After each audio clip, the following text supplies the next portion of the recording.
What is good, everybody? Welcome back to the Brofluent podcast. It has been a long time coming, but guys are settled now. Guys are getting their shit together. So I am here. Tom is here. What is good, bro? How you doing? What's up, Seek? We're back, baby. Good to be back. I know we've been waiting, man. And we have a special guest for y'all finally getting his full segment because of the breaking news that we predicted last episode. Dave Smith is back with us. How you doing, Dave? What's going on, guys? Good to be back. Good to see you guys. 100%, man. Good to have you. So, I mean, y'all been waiting a while, so we might as well just get right into it. Breaking news of the past 2 weeks, basically. Mm-hmm. Carson Wentz has been traded to the Indianapolis Colts for a 2021 third-round pick in this year's draft and a conditional 2022, I'm going to say first-round pick because it can be a second, but its condition is Carson Wentz must play 75% of the snaps he has with the Indianapolis Colts this next season. So I gotta go to the Philly guy, our guest first. With the Philly perspective on the reaction. Dave, how are we feeling? Howie needs to be fired. We traded 5 picks for Carson Wentz in 2016 to the Browns. 5 picks. And we get 2 back. We didn't even get a second rounder. And we got a second rounder for Sam Bradford. But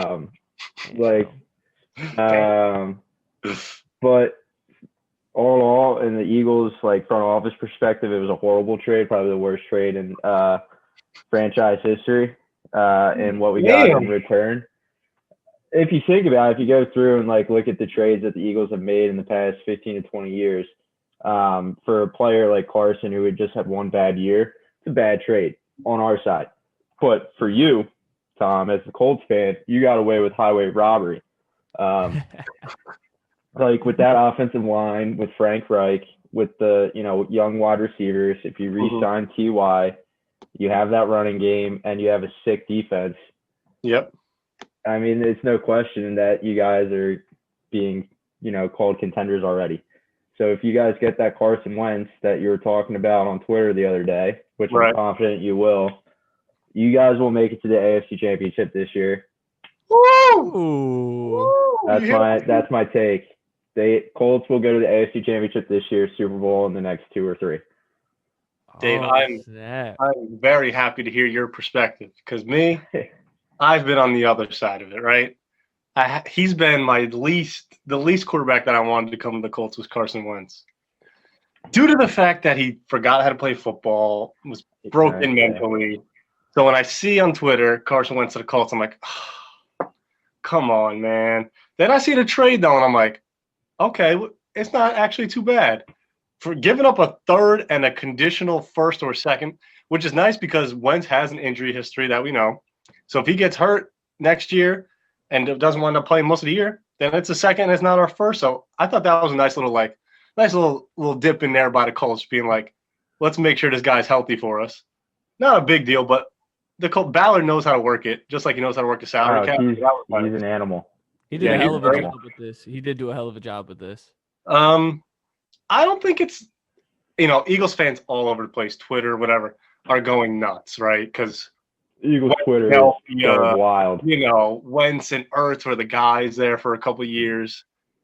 I don't actually think it's the worst trade ever, like you were thinking. Now, again, I'm not a Philly fan. I haven't been as deep in the Philly organization as you guys, but you were not going to get a lot for Carson any way you looked at it. Yeah. Now, I think, they came out week after week saying we got a lot of people that are bidding. All right, it's either the Colts or the Bears. Most likely nobody else is bidding. Oh. And how much are the Bears going to give up? They're not giving up probably 2 firsts for Carson after having a horrible year. They gave up freaking 5 to get Mitch Trubisky. They don't have a major draft capital. So I didn't think it was a horrible trade for the Eagles. I think the Colts win the trade because Wentz has the MVP upside that we saw with Frank Reich. So if that comes out of Wentz, which I'm very eerie of because I don't know if it will, but I hope to death it does, then it's an amazing trade. It's an A+ trade for the Colts. But if you're giving it a grade right now, I'd say it's probably a C+ for the Eagles and a B to B+ for the Colts because we're not 100% sure what we're getting with Carson Wentz. The good thing is we don't C+ for the Eagles, B+ for the Colts.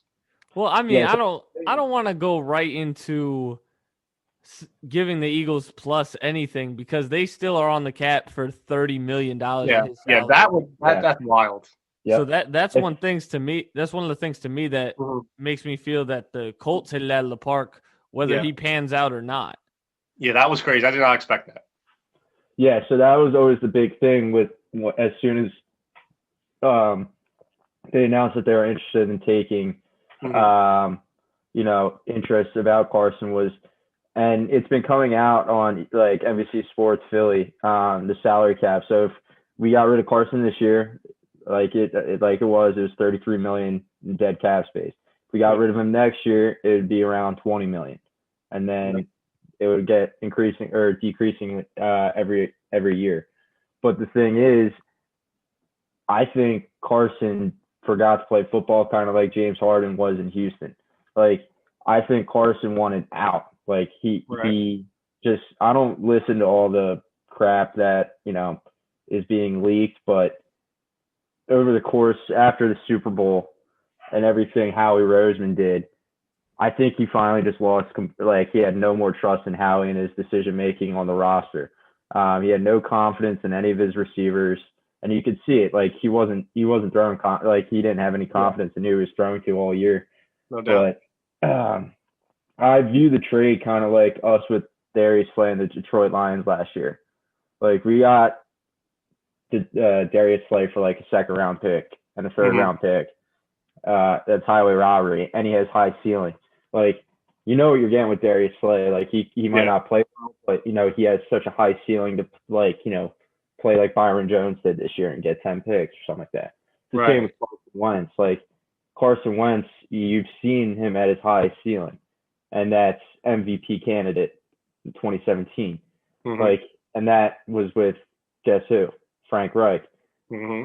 Every other year, you've seen regression because it's throwing screens and handing the ball off on first, second, and third down. Like, nothing that would generate any sort of, chemistry with his, pass catchers. Like, you're just handing the ball off to running backs and hoping that they can break one. With Frank Reich, it was a mix of everything, a lot of orbit motions, getting the defense confused, giving Wentz all the time in the world to make these great balls downfield.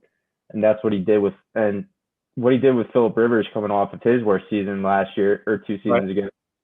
Led you guys to a playoff berth at 10-6 or 11-5, I believe, and the toughest conference in the NFL. So, I mean, there's a lot of upside in that trade for you.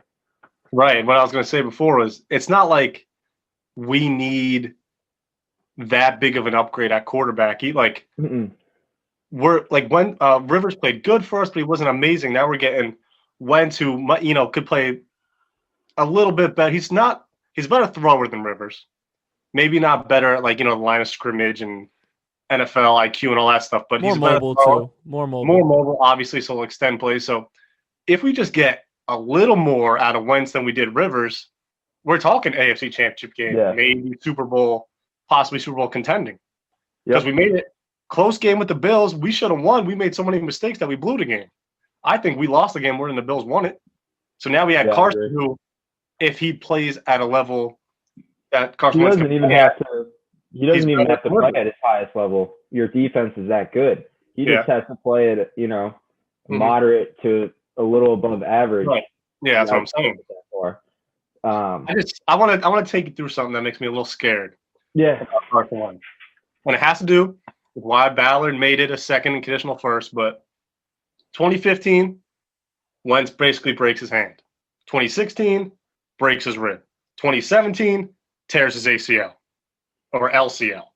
Later in 2017, tears the other one. In 2018, breaks his back fracture, and then in 2020, a concussion.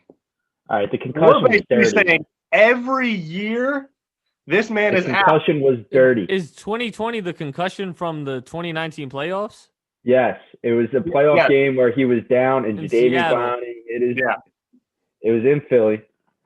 Carson was down, deemed a defenseless player. Jadeveon Clowney smacks his head. So I don't even count that as an injury. Yeah, I don't think that's a fair one either. I'd say he's been and Carson played the entire season with a fractured back. That was like a Matthew Stafford type thing. Like no one knew about it until.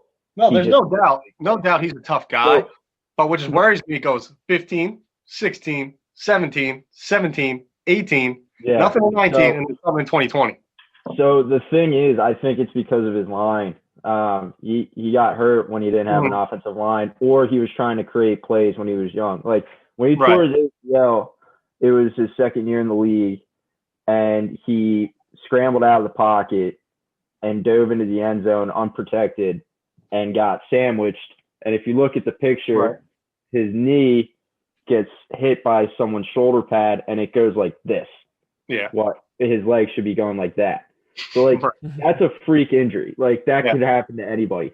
But I can see, like, everyone's always worried about it. But, like, if you look at the amount of games he missed over those 5 years, it's not that many. So, like, you look at the injury history and then you just look at the amount of games missed. I think he only missed about 8 games. Okay. He's played 139 games in the NFL. Or no, he played 69 games as an Eagle. Missed 8 of them. So 77 total games. That probably does average out to about 5 years at the pro level. Right. So what I'm doing here, Dave, is I don't want to get my expectations too high, right? Because I don't want to. I feel you. But like you got a young quarterback. It's MVP Wentz. We're Super Bowl bound, and he comes out and he looks like the Wentz that played on the Eagles last year. Well, then we're crushed. Yeah. But I don't think it's going to happen. What do you think? See, for me, I think Dave's making some good points about his injury history because it is very Matt Stafford. Like, he's been injured every year, but he plays damn near every game. My issue with him, where I'm on your side with that, would be more he puts himself in positions to get hit a lot. That is how to turn. He doesn't really know how to turn. He gets hit hard. He doesn't really get out of bounds. Yeah, he's always trying to spin out of something. That's one of his big things. Hey, you know what happened to the last Colt that didn't walk out of bounds? Andrew Luck. He retired because of injuries. Let's get down.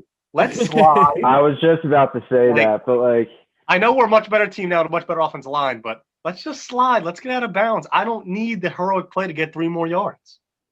Yeah, and that was also the big problem with the Eagles. And if you watched any Eagles games this year, everyone was saying Carson Wentz started playing hero ball. He did. And I think that carried over from the last 5 games in 2019, your senior year at Marywood, when he was throwing to Greg Ward and then all practice players. And they were trying to make a late playoff run to make it. So, he was literally just trying to put the team on his back, playing hero ball, doing whatever he could. And I think it literally just translated because it got so engraved into his head that the roster was so terrible that he has to do it all by himself.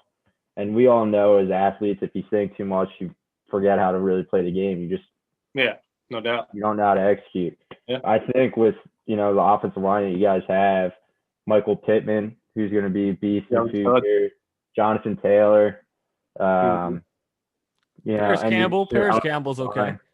Paris Campbell's been hurt, but that boy is a speedster. And Pascal, Zach Pascal's a good receiver.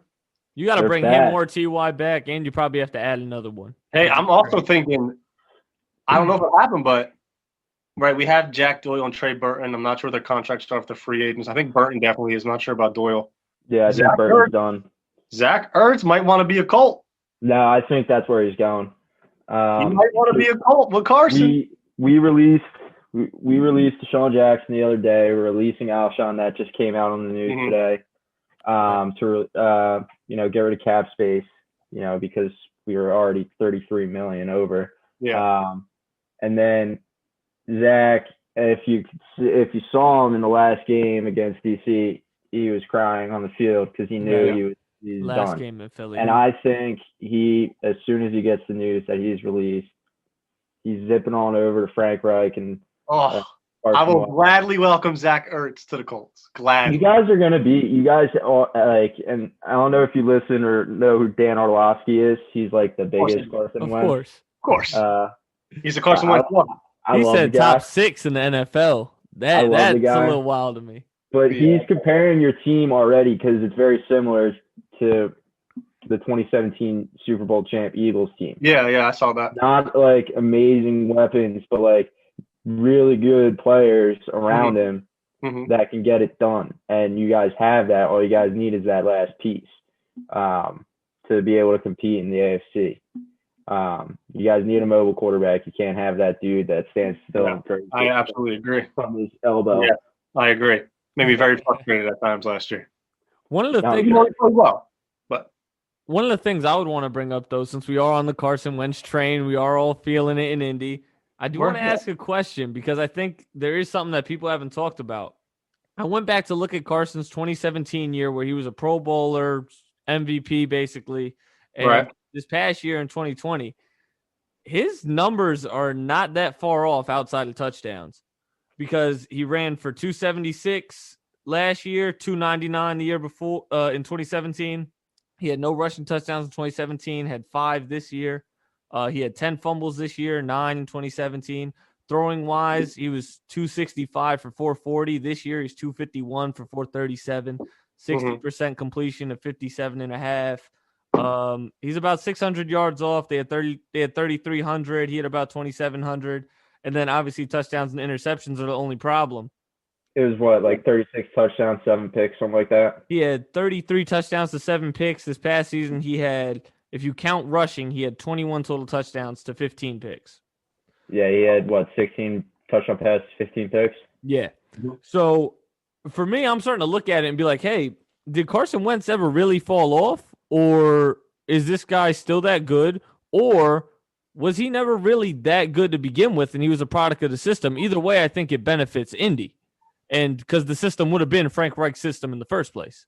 I like what you're saying. I would say he was probably a product of the system. You excel with, what players excel in the right system, right? Right. In any sport. You could see the clear regression of the Eagles' entire team after the Super Bowl because we got rid of so many people, like in the coaching staff, and they implemented new systems and everything. You could slowly see the regressions. I think, hopefully, because I really just truly want Carson to succeed because I wanted to prove the haters wrong. I think if he gets back into the right system that, put him in that form, he'll look like he was in 2017. I don't know. I love everything you're saying to me right now as a Colts fan. This is like, if the season is anything like you are saying it's going to be a great year to be a Colts fan. Hey, is it fair to say? Is it fair to say he's the QB of the future in Indy now? Well, you have him for 4 more years. I mean, I guess so. You picked up the contract. Now, if he plays bad year 1, I don't know, but for right now, he's obviously our guy in the future. Right? Hey, all I'm praying for. Backup, though. Straight up. Just in case Wentz goes down, we might need to get unless they think Eason is that backup. So do you want to bring back Jacoby? Plenty healthy though. That wouldn't be a bad signing either. He's like the all-star backup QB. He's like 6th man of the year in basketball. Seriously, dude. He is one of those guys, no doubt. But I mean, maybe him being benched for the last 4 games is a blessing in disguise for you too, because he has more time to, get his body right. Hopefully. Well, to switch back a little to the Eagles side before we move on. So my big question is, what direction is Philly going in? Because I don't think there's a real sense of direction right now. I know none of us really fuck with Howie Roseman at the moment. Nope. And it seems like Jalen Hurts is the future, but there's an open window to draft a QB at 6. Obviously, like Dave said, no Alshon, no Djax. Not like they were there anyway. I think Djax played, 20 out of his last possible 43 games or something like that. He was stealing money. Right, and plus Nick Sirianni being hired, where's the connection to what you're trying to do there? Why fire Doug? I know the reports come out that Doug and Carson didn't talk for 10 weeks just to get them both out of there. Yeah. What direction do we think these guys are going in? Dave, I'll let you start. we can't draft a QB. I'll start that off the rat. Like, that would be the dumbest thing and more fuel to the fire. Like, stick with Jalen Hurts for a year, right? Mm-hmm. You got to see, like, you only got 4 games out of him. That's not enough to see what he's actually capable of doing at the pro level. So my opinion is, one, if Jamar Chase or Devontae Smith are not there at 6, trade back in the first round, gain more draft capital to put more weapons and protection around Jalen and more weapons in the defense. So obviously, in my opinion, if Jamar Chase or Devontae Smith are there at 6, or even Jalen Waddle coming off that injury, take one of those guys. Get it? I'm not mad at that. True number 1 receiver. Then you got to fill those holes in the offensive line, and we need a Mike linebacker. So my opinion is, like I said, if those 2 guys aren't there, trade back, and in my opinion, draft Jeremiah Owusu-Koramoah from Notre Dame. He's a fucking animal. He's nice. He looks nice. Yeah. But in my opinion, need a true number 1 wideout. Draft 1 or 2. We have 10 picks this year. We have 10 picks now that we got that 3rd rounder from the Colts. Wideout, linebacker, couple offensive linemen, and a safety and a cornerback.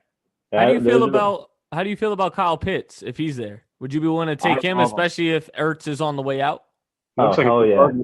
Hell yeah.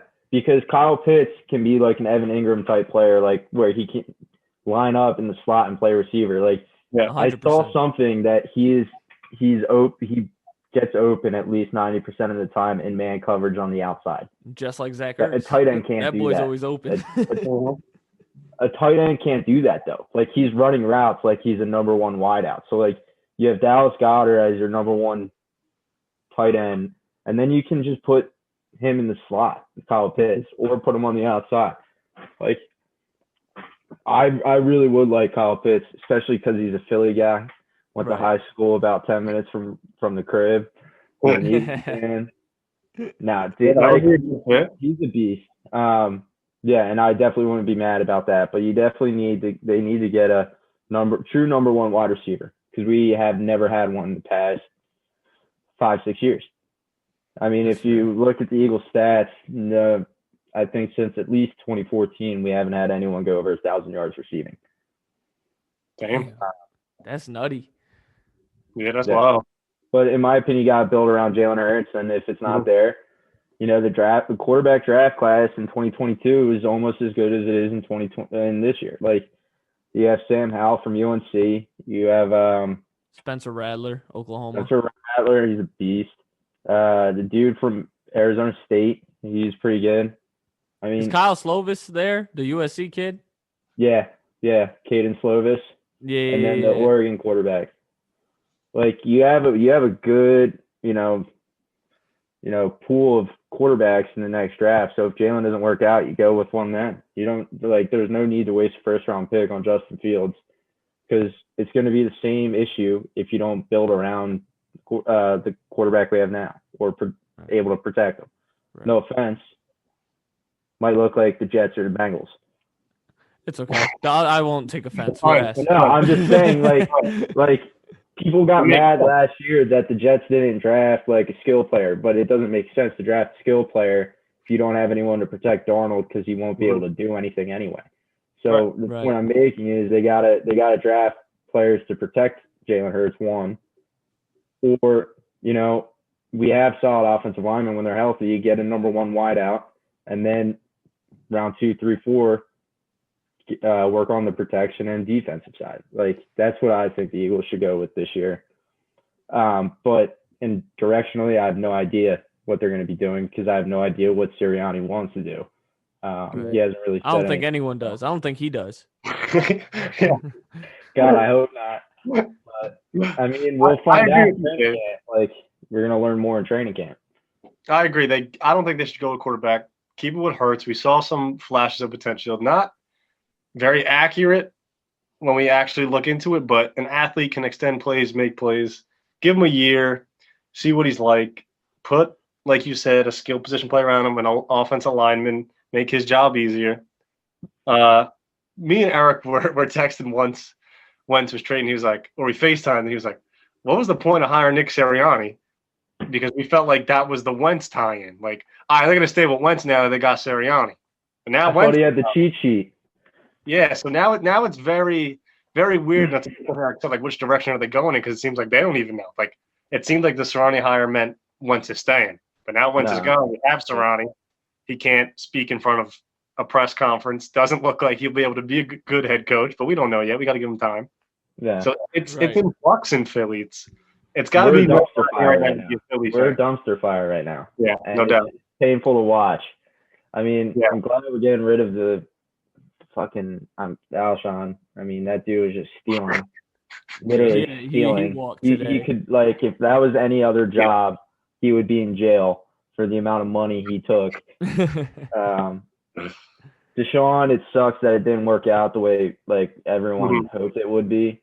That man is just like too old. But yeah, he's older now. Is it time for him to hang it up? I think so. Nah, I think you give him another year on a stacked team. Let him run for a chip real quick. I think if no one signs him, I bet he signs with the Rams. I can see a Rams. I can see that. He lives out in LA. Watch him go back to Tampa.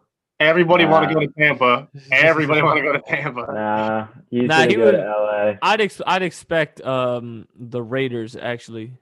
I think they just got rid of Terrell Williams and Henry Ruggs there. Miami maybe. It's a weapon, I guess, for anybody. Yeah. But I'm saying, if anything, I think he's staying in his hometown, retiring in LA, giving it one shot with Matt Stafford, Cooper Kupp, that defense which is stacked. Put him in the punt return. Yeah. Like, I think he can still make a couple. Use him as a utility player if he goes to the Rams, and they'd be insane. Definitely replaces Josh Reynolds. Josh is nice, but like DJ. But yeah. Another thing. Well, first, we're never going to see Carson Wentz at number 11 for the time. Michael Pittman's not getting that. Michael Pittman, no. Carson definitely not today. Definitely has to earn his respect in Philly first. But to move on from that, another big news in the NFL, somewhat, is this video of Cam Newton and a camper from the 7-on-7 video. He's calling Cam ass. I'm pretty sure everyone who's listened to this has seen it already. So fucked up. I mean, when he said I'm rich, he said you're gonna be poor. Like, I just want to get everyone's thoughts on this, because for me, it's one of those things where I do agree with the majority of the population out there where, like, let's stop worrying about our viral moment and just, you got to ask him for some game. This is not why are you at his camp if you don't respect him? And if someone sent you there, don't go and waste their money and act a fool. We've all been in these positions where, we're helping our college be, being at a camp and doing stuff and helping kids and doing that. And if they started getting disrespectful, we're just not having it. But I don't know. It's just one of those things where I do think it's getting too much media coverage, but it's clearly something to talk about in a slower off season.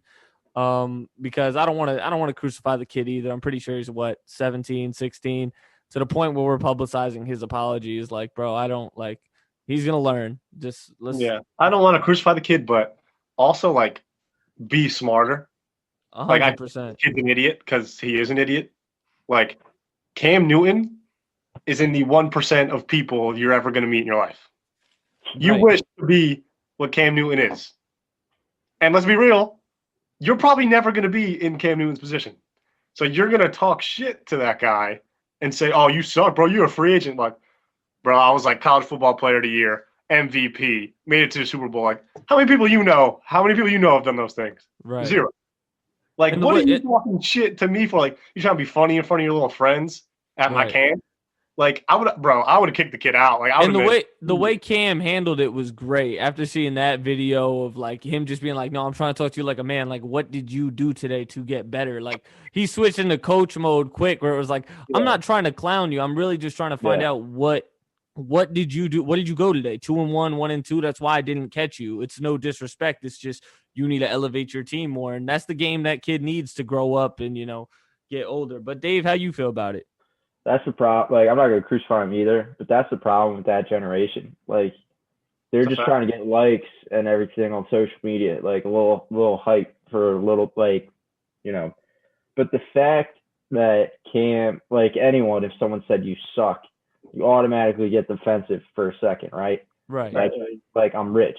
But then like 2 seconds later, I'm rich. 2 seconds later, he was like, I'm talking to a 17-year-old kid. He's like, where are your parents? Like, I need to talk to your parents. Like, what did you, and like what you said, like, what did you do to get better today? Like, he didn't have to be there.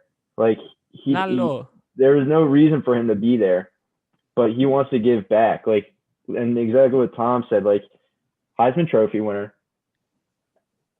league MVP of the NFL, Super Bowl contender, like, all these accolades that any kid could dream of. And you're talking shit about him being a free agent. Like, everyone becomes a free agent. That's not a bad thing. Like, you get to pick where you get to play football. And, like, that kid just needs to learn, like, one. My thing is, we all know it's an honor to be around that dude and get to learn from him. So learn. Keep your mouth shut. You remember we were all in high school, like, we all had that one, like, dickhead friend who would be like that. Like, I feel like that kid probably in group, like, yo, watch what I'm about to do. Watch what I'm about to do. Yo, this is going to be mad funny. And it's like nobody laughs. It's like, bro, this is getting weird. Like, this is awkward. Like, right now, like, this is not why we're here. It's just a bad situation. Yeah, really, like, respect the guy. Learn. Keep your nose down. Just fucking throw the football. Bro, ask him for a picture. How about that? Yeah. It'd be like, yo, that's Cam Newton. Like, you remember that video of USA Basketball where Blake Griffin dunks it and D'Lo's the kid that goes, you ain't even stretch though. And you see Devin Booker and Bobby Portis and like Julius Randle is like so many NBA guys. Do you know why? Because they sat there and they listened and they got some game. And they enjoyed the show. They didn't need to be at a U.S. basketball camp. Right. And you see NFL guys that do the same thing. Like, you watch that old Elite 11 stuff where you see Justin Fields, Trevor Lawrence, guys like that just, working way up. The Gruden QB camp, the way they used to talk to John Gruden, they weren't like, oh, you got fired in Tampa. Yeah. You only got one ring. You poor now. You do this shit. Yeah. Like, they're like, yes, sir, no, sir. Exactly. Yeah, you take like it's an honor for them to be there. Like, from a camper's perspective, like if I was a quarterback and I see 6'6" Cam Newton show up, he's like, you're throwing it this way. Like, get your elbow up more and be like, all right, bet. And then like 3-4 like, throws or reps later, I'd be like, how am I doing? Like, am I doing it better? Like, what can I do to get better? You can't be going around saying like you're fucking poor. Like, like, no, like that's the furthest thing. That's the furthest thing from Cam Newton. And that's showing coaches, like, no offense to the kid, and like 17-year-olds make mistakes all the time. Like, that's gonna haunt him. It's gonna haunt him in recruiting. Like, exactly. That's what I'm like. Coaches are gonna 3 years from now, he's gonna look back be like, he's not coachable. I'm an idiot. Yeah. Like. And I mean, like we all said, man, I feel bad for the kid because it did blow up to the way it did. Yeah. And like, obviously, he woke up the next day like, shit.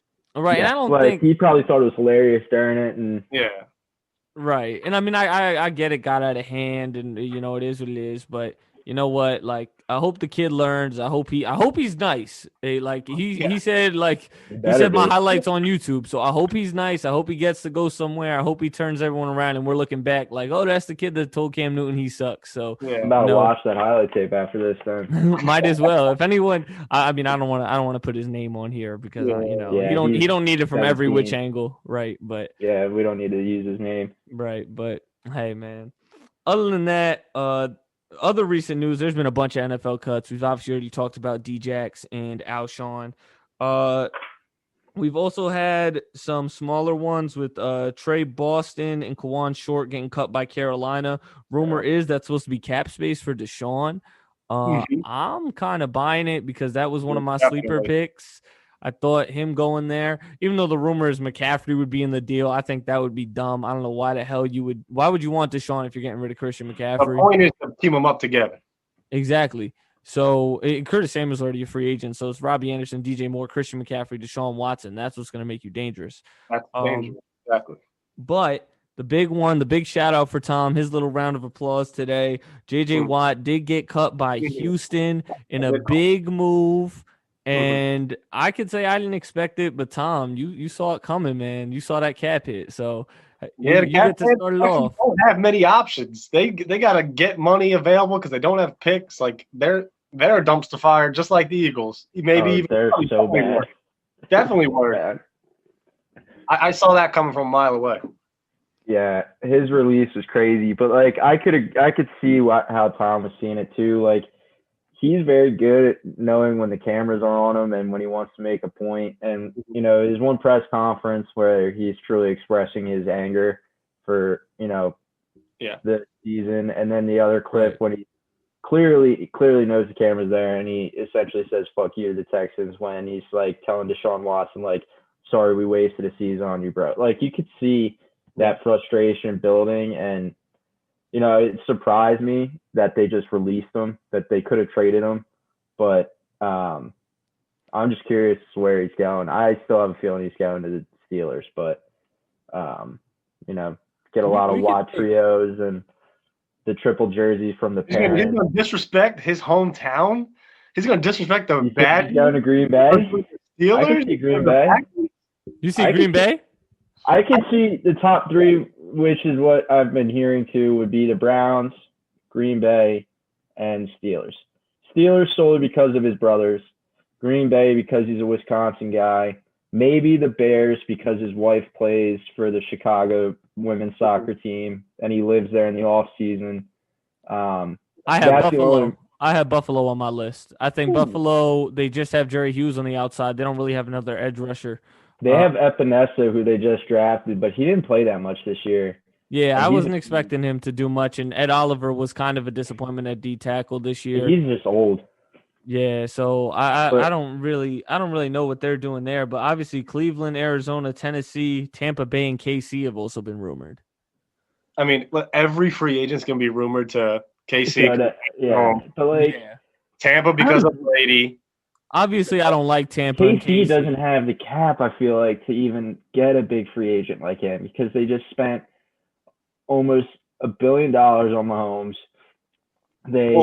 What do we think his contract's going to be 1 or 2 years, but how many million do you think? But it's going to be expensive. I mean, obviously he's out of his prime, but he's still a top-tier free agent where it's going to be bidding wars over bidding wars because so many teams need to fill space at his position for just a short period of time until they can find a draft prospect or something like that. So it could get pretty expensive with bidding wars, and I'm sure he knows his way around it.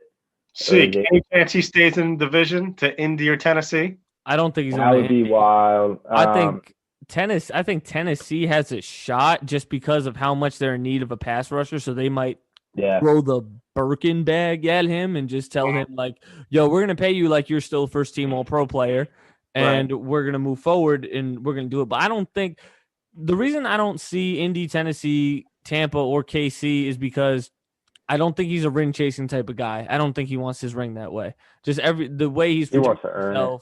Yeah, I don't think he wants it that way. And I think he's cool going out if he doesn't get one, if he didn't go that route. And I also think the mutual parting of ways, I think he still got love for Houston, obviously. He's a Houston legend outside of just being a football player. But so I don't think he wants to play them twice a year. I don't think there's that much animosity. So that's why I'm thinking like Buffalo or Tennessee are my two where you're looking at it and you're like, no, Buffalo or Pittsburgh, my bad. Or Green Bay because going back to Wisconsin. Mm-hmm.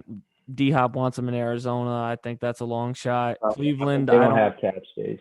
I don't see Cleveland either. I'm not buying it. I don't see Cleveland. Like I was kind of shocked when I saw it because they have Myles Garrett on the outside. They have a solid defensive interior. Yeah. Like their defense is pretty good. I think in there, and they need to clear up the linebacker position. Mm-hmm. Like Taki's all right. He played all right this year. Right. But you don't need an edge or interior defensive player. You need a linebacker there. So I agree with you there, Sika. Like Buffalo is interesting now. I think Buffalo, because think about it, Buffalo doesn't need another weapon. They just need John Brown to be healthy. That Gabriel Davis kid is nice too. So if he pops out, he's gonna pop out. Dawson Knox has shown to be a solid tight end. You need a running back, but you can get that late in the draft. Take Najee Harris or Travis Etienne and tell Devin Singletary to go fuck himself. No disrespect. I don't know how you, I don't know how you say that non-disrespectfully, but you don't know him. But when it goes to the defensive side of the ball, your defense is aging, so you might as well just add a star and just say fuck it, like we're gonna run it. Yeah, because Matt Milano's getting up there, Micah Hyde's getting up there. I mean, shit, you still have Tre'Davious White, and I mean Josh Norman's still playing corner, so that's right. Not the greatest thing for you. No. No, but you have a great safety in Jordan Poyer, and then you have, like you said, Trey Day, who just got a big deal. So if you add that one key piece in, and then maybe draft another DB or safety, you could be right. Like that could be the perfect fit for the Super Bowl winning team next year. Right. It's very like Houston too. I mean, I know people don't like comparing Josh Allen and Deshaun Watson, but I mean, at this point in their careers right now, if Josh can keep this up, you probably could say that because they're the two guys battling Mahomes. If he clears up, the one good 30-yard sack, he's good for every game. Right. Yeah. Because I think that's happened in like every game this year. He just like does a Carson Wentz scramble, but he just runs straight backwards, like the Madden cheat code, like in the old Maddens where you can run all the way to the end zone. And just turn around. 100 yards. Yeah. That was one of the best. Well, Dave, I want to make sure I get your opinion on one more thing. We know you're on a tight schedule today, and we definitely appreciate you coming out.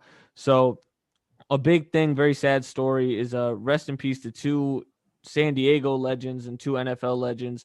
Marty Schottenheimer, a former NFL coach, passed away at the age of 77. 2004 NFL Coach of the Year, AFC Coach of the Year 2 times. Career 200, 126, and 1 tie. That's his record. And then obviously the saddest story, rest in peace, Vincent Jackson, former wide receiver, the Chargers and Tampa Bay Bucks, 38 years old, 3-time Pro Bowler, suffered from alcoholism and CTE. He's getting his brain donated. Shout out to his family for doing that so we can get a better insight. And, I do want to get, we all kind of grew up with those teams. Those are the early Phillip Rivers, LT, Darren Sproles, Vincent Jackson type teams. And, I kind of just want to, pay respects to him, see what we got for him. For me, Vincent Jackson's probably the best Chargers receiver next to Keenan now. And those are the first two I can think of off the top of my head in our lifetime. And, it's really unfortunate to see someone go out like that.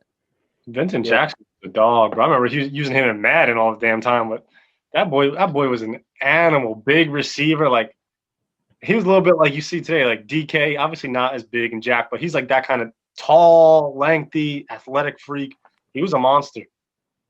No doubt. Yeah, he was. And it's terrible the way, he passed away. I feel like everyone has known someone in their life that suffered from, alcohol abuse, and, it's terrible. And, CTE was probably a major result of that because of, what comes along with that disease. But the one thing about Vincent Jackson was the one thing I always remember was he was probably the jersey that everyone wore to pick up football games. The powder blue, Vincent Jackson. He was an animal, man. He was so much fun to watch with LT and, the muscle hamster, Darren Sproles. Like, they were so good. Even his first years in Tampa were nice too. He was like that, man. He was. I forgot how much he actually played with them. Yeah, I did too. I honestly completely forgot about Vincent Jackson until I saw the news. And Marty Schottenheimer, one of the best coaches of all time. It's a shame that he had to pass away so early. Because he was still coaching, if I remember, up till about a few years ago, if not currently. Yeah. So it's just terrible that, and two of the greatest people to ever be in the league. So it's just for us, it was probably just awesome to get to watch them growing up. So no doubt, respects go out to them and their families, and hope they're 100% dealing with it all right. Hopefully, man. Hopefully. Like I said, Vincent Jackson, 540 career receptions, 9,080 yards, 57 touchdowns. Rest in peace to a legend, and rest in peace to Marty Schottenheimer, another legend. Dave, I don't want to make you too late for what you got to go to, man. So I appreciate you coming on. I know Tom does as well. We really, getting to talk about the Wentz trade, that shit happened quick, man. That was one episode I told you later. It was coming up quick. We were waiting on it. It was coming up quick. And of course, we want to do this again more time, especially with NFL stuff coming up. Dave really tuned into that. Dave really our Philly insider. Hey, give us a word about the Sixers, man. I know you're not going to be able to talk basketball today, but give us something about your Sixers before you head out. They need to learn how to play second half defense. All right, perfect. I like that. JoJo MVP, lead, bro. JoJo MVP. Dude's playing the best big man basketball in years. Years. Years. He put up 50. 50 the other night. Like, I haven't seen a big man do that in a long time. You look a little bit like Shaq right now. You do look a little like Shaq right now. Yeah, and Shaq's been talking all that shit about him too. And he's been putting up numbers like that for a few years now. So I'm just glad to see Shaq actually hopping on the MB train instead of talking shit. So that process might work. But they do need to play defense. They'll last night they had a 25-point lead and they blew it and lost to the Raptors. Like, that can't happen. Yeah, no, that can't. Especially when you got a team like Brooklyn in town. Hey. Yeah, now they're playing nice. Now they're playing good, dude. That was a big win last night. Hey, man, we just, we've been waiting in the wings. Ever since we're trying to get y'all back for getting us, what was it, 2-3 years ago when Jared Dudley put his arms out for Ben and he was coming at your boy? All right, I see you. All right, man. Hey, man, appreciate having you, man. Thanks for talk to you having me soon, on, man. Guys. Talk to you later. Yes, sir. Yes, sir. See ya. All right, man. Shout out to Dave. Always good to have him on. We have two little NFL topics before we take a quick break. Yep. I wish we could have had Dave for this, but I knew once we got into it, he was going to be late. There's drama in Seattle between Seattle and Russell Wilson. The first question I got is do you think he's going to get moved? No, I don't see any way he's going to get moved. I saw today they said many teams have called. Obviously, it doesn't mean anything. That said at least 3 firsts is the minimum you're going with. Right, as it should be. I don't know. Why do you move him if you're Seattle? I don't think it makes sense. It reminds me of Deshaun. Like, we've talked about this with guys at this talent level. If they're under contract, I'm sorry, but yeah, you're not going anywhere. welcome to hostage town. Go sit in that corner. You can go around. Your best chance to get out is going around anytime someone tries to talk to you, call them a bitch, tell them to shut the fuck up and keep moving. Correct. I don't think he's that mad though. I think he's just applying pressure. Yeah, he's applying pressure because he's like, yo, I've been getting hit every damn year now. And he's got every right to say what he's saying. He's getting smacked. The whole line has been dead. Like, it has really. I knew they had a problem when last offseason, right? We signed George Fant, who's their swing tackle, and I was like, all right, maybe we paid him a little too much, but he is what he is. And they went to replace him. They brought in Brandon Shell. And no disrespect to Brandon, but you played for the Jets for a long time, my pal, and you have produced absolutely nothing with us. And then I saw you get beat off the edge about 2-3 times a game and still starting. So I knew they had no one to go to. And plus your little boy Trad Wheeler over there, yo, he better be locked up for life. So you definitely have an O-line problem. So no doubt. I mean, I think we agree on this one. Like, he's not going nowhere, but I would be insanely shocked if this man, like, out of nowhere was traded. Is there anywhere you would like to see him, or are you going with that Nick Wright trade you sent me that was full of bullshit? No, I thought that trade was interesting. Nick Wright figured it all out for you. Figured it all out. For y'all that don't know, Nick Wright said that there was going to be a 4-team trade that sent Deshaun Watson to San Francisco, sent Russell Wilson to the Jets. The Jets.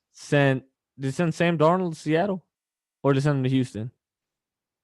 I know Nick Bosa went to Houston with a bunch of picks.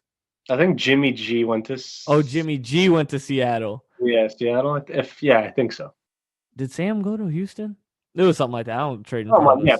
Yeah. The shocking thing was Wilson in a Jet uniform. Yeah, and then Seattle's not Seattle. San Francisco's gonna give up Nick Bosa in 2 firsts and Jimmy Garoppolo just for Deshaun Watson. Yeah, I just thought it was something you needed to see. I mean, you try to give me hope, but it is what it is. I mean, yeah. Russell didn't look good in Jets colors. I'm sorry, I'm not trying to be disrespectful. I've tried it on Madden before. I don't think so either. It's actually gonna be hard to see him in any jersey. Him in Seattle, I feel like it's like a thing. It's like a thing. Like he's been there. Doesn't Russell Wilson give you the vibes of like Jeter and Kobe? Kind of like when you think of Russell Wilson, you think of like that loyal guy. He should, yeah. All I know was like probably gonna stay with one team. Like that's what I feel like when I think of him. We said that about Brady though. Yeah, that's true. We did say that about Brady. So fact. But I mean, I miss those playing as long as Brady. Yeah, not the way he played. Not a chance. He plays reckless. Too much running around. It makes sense until I say 43. And he started his career late. Didn't he come in the league at like 25, 24? Because he played baseball and then he played schools too. He played for the Yankees for a fucking spring training. I think he was at NC State, right? And then he went to Wisconsin. Yeah, NC State, Wisconsin. He could have went to Nebraska. Any team that wore red and white. Maybe he might have went to Rutgers. Who knows? Like Rutgers, I heard. Oh my gosh! But we also have some recent retirees before we move on to basketball and take a quick break for y'all. The Pouncey brothers retired. Mike and Marquise. HOF, both of them. I feel like it. I think Mike is because I looked and Mike's like a 9-time Pro Bowler. So yeah, I don't know their accolades off the top of my head, but I know when I think of both of them, I think of phenomenal football players. 100%, no doubt, Which is why, especially for how it started at Florida. You know, them being boys with Aaron Hernandez and getting a bunch of pot charges all the time. Not to bring up your past on your biggest day, but like y'all turned it around. I'm trying to champion it. Y'all did a great job. Y'all turned it around. No doubt. Two great guys. Vance McDonald retired. I mean, shout out Vance. He was cool. He was cool. Anthony Costanzo officially retired. Y'all gonna have to replace that void, man. I heard Quentin might move to left tackle. Yeah, we moved Quentin around all last year because when we got injuries. I think I saw he wants to play his natural position. He might be forced to play a different one. Mm-hmm. Whatever, we'll figure it out. You don't worry about your line. I wouldn't move Quentin. That boy looks like the best fucking lineman I've ever seen. Where do you want to play? You want to play there? All right. You be the best player you can be right there. Oh, you put him. So if he says I want to play QB, fuck Carson. I might put him at running back. He might run a few people over. Hey, y'all trade Jonathan Taylor, put Quentin Nelson at running back. I'm gonna laugh my ass off. He'll play any position that's not QB and wideout. Oh my gosh! And last but not least, Mike Iupati, Seattle O-lineman, retired. I just remember him because he used to play for San Francisco. I'm pretty sure, right? Didn't he used to play? Oh, he used to play for Arizona. I know nothing about him. Nothing. He been that. I think he only played in that division. I think he just played for everybody in that division. Said, "Fuck around. Let's see what it's like out here." But with that being said, give everyone their due, everyone their flowers. Shout out to great careers, all of them. I think they're all like, at least, I don't know about Vance, but I'm pretty sure everyone else is like 10 plus years in the league. So shout out to them. Very difficult to do. And you know what? We're going to take a quick break and we're going to be right back. Bye. Hey there, everyone. I'm Brendan Murphy, host of the Murphy's Law podcast. Every Tuesday and Friday, I bring you the latest news and notes from around the world of sports. We mostly cover baseball, football, and golf, and I bring in a lot of different guests to help me break down the biggest news of the week. If you're enjoying Brofluent, be sure to come and check out Murphy's Law every Tuesday and Friday, available on Apple Podcasts, Spotify, Podbean, or wherever you get your podcast. I hope to see you there, and enjoy the rest of this episode of Brofluent.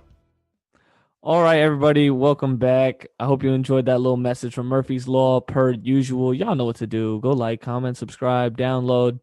all that nice shit. It's probably on Apple Podcasts. It's probably on Podbean. Just like think of, where do you get podcasts? Oh, Spotify? Yeah, we're not there. Try again. Go to Apple Pods. Rogan runs that. We don't go. No, Rogan runs that, all right? Maybe we'll go to Patreon with Joe Budden. No, who knows? Psych. Yeah. But NBA news, the latest thing is I need some all-star reactions. The all-star starters have been named. In the East, we have Kyrie Irving, Bradley Beal, Kevin Durant, of course, Giannis Antetokounmpo, and Big JoJo Embiid. Mm-hmm. In the West, we are starting Stephen Curry. Of course. LeBron James. Goat. Luka Doncic. Whoa. Luka Doncic. And I'm getting the other two because I totally forgot. Kawhi Leonard and Nikola Jokic. And the Joker, right? Of course. MVP candidates, my bad. Yeah, they almost nailed it, Tom. Eric. I'm Tom. That's cool. I'm Tom today. Oh, and I'm Eric? Yeah, you feel this? All right. No, they almost nailed it. Every year they got to mess up one thing, and this is what they do for this year. Obviously, with the ridiculous performance of Dame over especially the last couple of weeks, where it's been like, I watched a game, and I was actually going to text you, but I forgot to text you, and I forget what game it was. But I was like, when Dame is on, which is 90% of the time, he's unguardable. Like, I believe it was the Pelicans. I think they were playing the Pelicans. The last game I saw him play was the Dallas game against Luka, and they won. Believe it was the Pelicans. I want to say a couple nights ago, Lonzo and I think were playing good defense on him. Mm-hmm. Lonzo's a good runner, long, can move his feet. Yeah, it didn't matter. Like, Dame was hitting shots with an inch of space. Like, no one could. You could have put Kawhi on him. It didn't matter. Like, I know how good Dame is, but I'm just watching the game like, oh, he's unguardable sometimes. Like, you just can't guard him. And he's doing it all at 6'2". At 6'2", with no help right now, with no McCollum. Right. And, I do want to give some pushback to some shit people said, because I think we both agree the person that was snubbed out of the starters. It's funny because I didn't actually vote Dame. I did do the little voting fan vote. Right. I gave it to Donovan Mitchell because Jazz are number one in the West. Which makes sense. Best player in the game. Though I feel like that's the only person you can replace Dame with. But outside of that, it should be Damian Lillard. And you're not probably going to argue if someone put Dame over Mitchell. No problem with that. None at all. In hindsight, I would have put Dame because I voted before he started doing all that shit against the Mavs and Pelicans and all that down the stretch. But I think they were like 6th, 7th in the West when I voted. So that's right. I didn't even realize until they started making teams like, yeah, Portland's 4th in the West. I'm like, 4th? Yeah. They haven't won forever. And they're 4th. I'm like, and they're doing it. Really putting it on his back. He's doing it without Nurkic. He's doing it without CJ. He's doing it with Rodney Hood barely playing. He's doing it with. Gary is a good player, though. Obviously, that's not CJ McCollum, but that kid can ball. Who'd you say? Gary Trent Jr. Oh, yeah. Gary Trent is a bucket. He's been. Great shooter, can make tough shots. He has been getting to it. But it's been a team. Rocco hasn't been playing good either. So it's been a team that he's carrying yet again. He's not good. Yeah. Especially this. The only thing I really want to give pushback on is someone came out and said, oh, well, I think it was probably Skip Bayless, and we know his issue with Dame. But he said something about, oh, well, we know Dame's not there because, you're talking about a point guard that's, he's in the West. He's in a place where you haven't seen him. And I agree with that part. And he goes, he hasn't made many deep playoff runs. And I'm looking back like, it's false. This dude's been to the Western Conference Finals twice. At what point are we going to respect it? He dropped 60 and ended your Thunder. Sorry to remember that. You got to give the guys props. Threw him into a rebuilding mode. Like, did that against the Rockets when he was even a younger buck. 100%. Hit it over James Harden and Dwight. Got Dwight the fuck out of Houston. Kid might be a bully. Really, he really is. All these people out of town. And for the reason I think he was snubbed, I think it really is just, well, it got to the fan vote. I get why the fan vote is the tiebreaker. I understand That's the point of the All-Star game, but I think I'm going to agree with what you're about to say. It's literally just because he plays in Portland, his games run late, and he doesn't have the star power of Luka Doncic being in a foreign country and being an overseas player where he probably gets half of his votes. Mm-hmm. Yeah, Nazar Pachulia was almost in the All-Star game because of a whole country. That's exactly what he's a year. And listen, Luka is amazing. We understand how amazing he is, but Dame should have been starting over him. Luke, if we think about Luka and Dame, who do you think has more star power? Star power, as in like for the more fans. Fans, yes. I think you go with Luka. It's probably Luka 9 times out of 10. But if I'm picking a player, I'm probably picking Dame. So we know when it's All-Star voting and voting in general, it's more about how big you are, your following. It's not necessarily your skill set and what you're doing.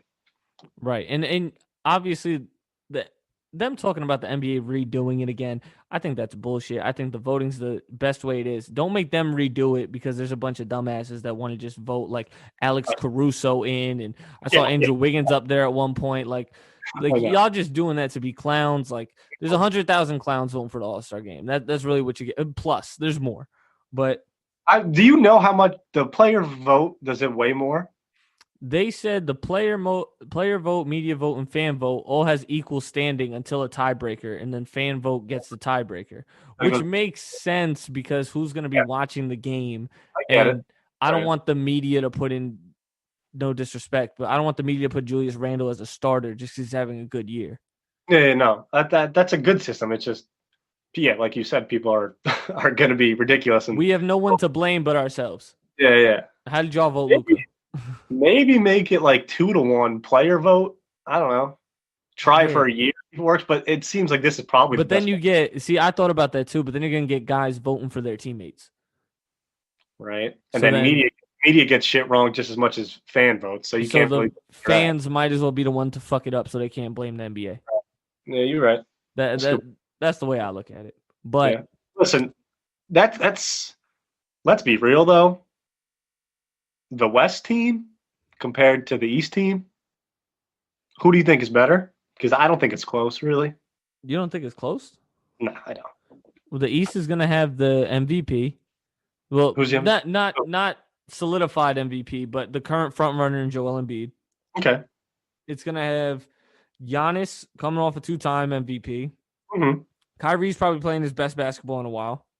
Okay. Him and Steph are always comparable, no matter, even though Steph is elevated, their games aren't comparable. They both play no defense. Steph's a better shooter. Kyrie has slightly better handle. NBA. Who's a better point guard? Best point guard in the NBA. It's between Steph and Dame. Kyrie's a distant third. Okay. But Kyrie is having probably one of the best years of his career, so I don't want to shit on that. It's just Curry and Dame are that good. And you have the scoring champ, and Bradley Beal, and obviously KD. We don't know if KD is going to play, obviously, but let's look at it like this. Let's look at position, and give like 1-for-1. Curry versus Kyrie. We're giving it to Curry. I'll give it a Curry by edge. Yeah. Next two, we got what? Beal and who? Beal and Luka. Are we going off this year or total? Because I think Luka's a better player total, but Beal is definitely this year because it's an all-star this year. If we're going probably go Beal. I think you're going Beal if you say this year. Right. And then you have what? Bron and KD. You could say Bron, but I think it's basically even. I'm going to give the check to Bron, but I understand what you're saying. Then what? Kawhi and Giannis. This year, you got to go Kawhi. And then Joel has it over Jokic. Joel has it over Jokic. Yes. Joel has it over Jokic. 100%. No doubt in my mind. I'm not sold on that. That's where we disagree. That's why I think it's not that close, because that gives it the advantage to the West. I know I just said this year, but I know what I've seen from Jokic in the playoffs. That man, he don't stop. He drops 50. I think it's 20 assists if he wants. I think it's better than years past. That's my point. It's definitely more even. Like, let's think about last year. Last year, the West had James Harden. Who was that point guard? KD went to the East, made him more balanced. But KD didn't play last year. So last year they had, in the East was Giannis, Pascal Siakam, Joel Embiid, Trae Young, and Kemba Walker, if I remember properly. Be real? That's shitty. That's bad. That's a bad. And then what was the West? It was Bron, James Harden, Kawhi, AD. Not Steph. Dame. Was it Dame? I'm pretty sure it was Dame. That's disgusting. So that's true. Maybe it was Luka. No, it was Luka. It was Luka. Luka definitely had it last year. Either way, it was you. You make a good point that it is closer than years past. Yeah, so I don't want to shit on it this year because it's like, you know what? Hey man, like I'll do this. What do you feel about the players hating on playing because of COVID and everything? Because I'm indifferent. I understand you want to go spend the time with your family, and listen, I know COVID's a real thing. Right. But be real why the players don't want to play.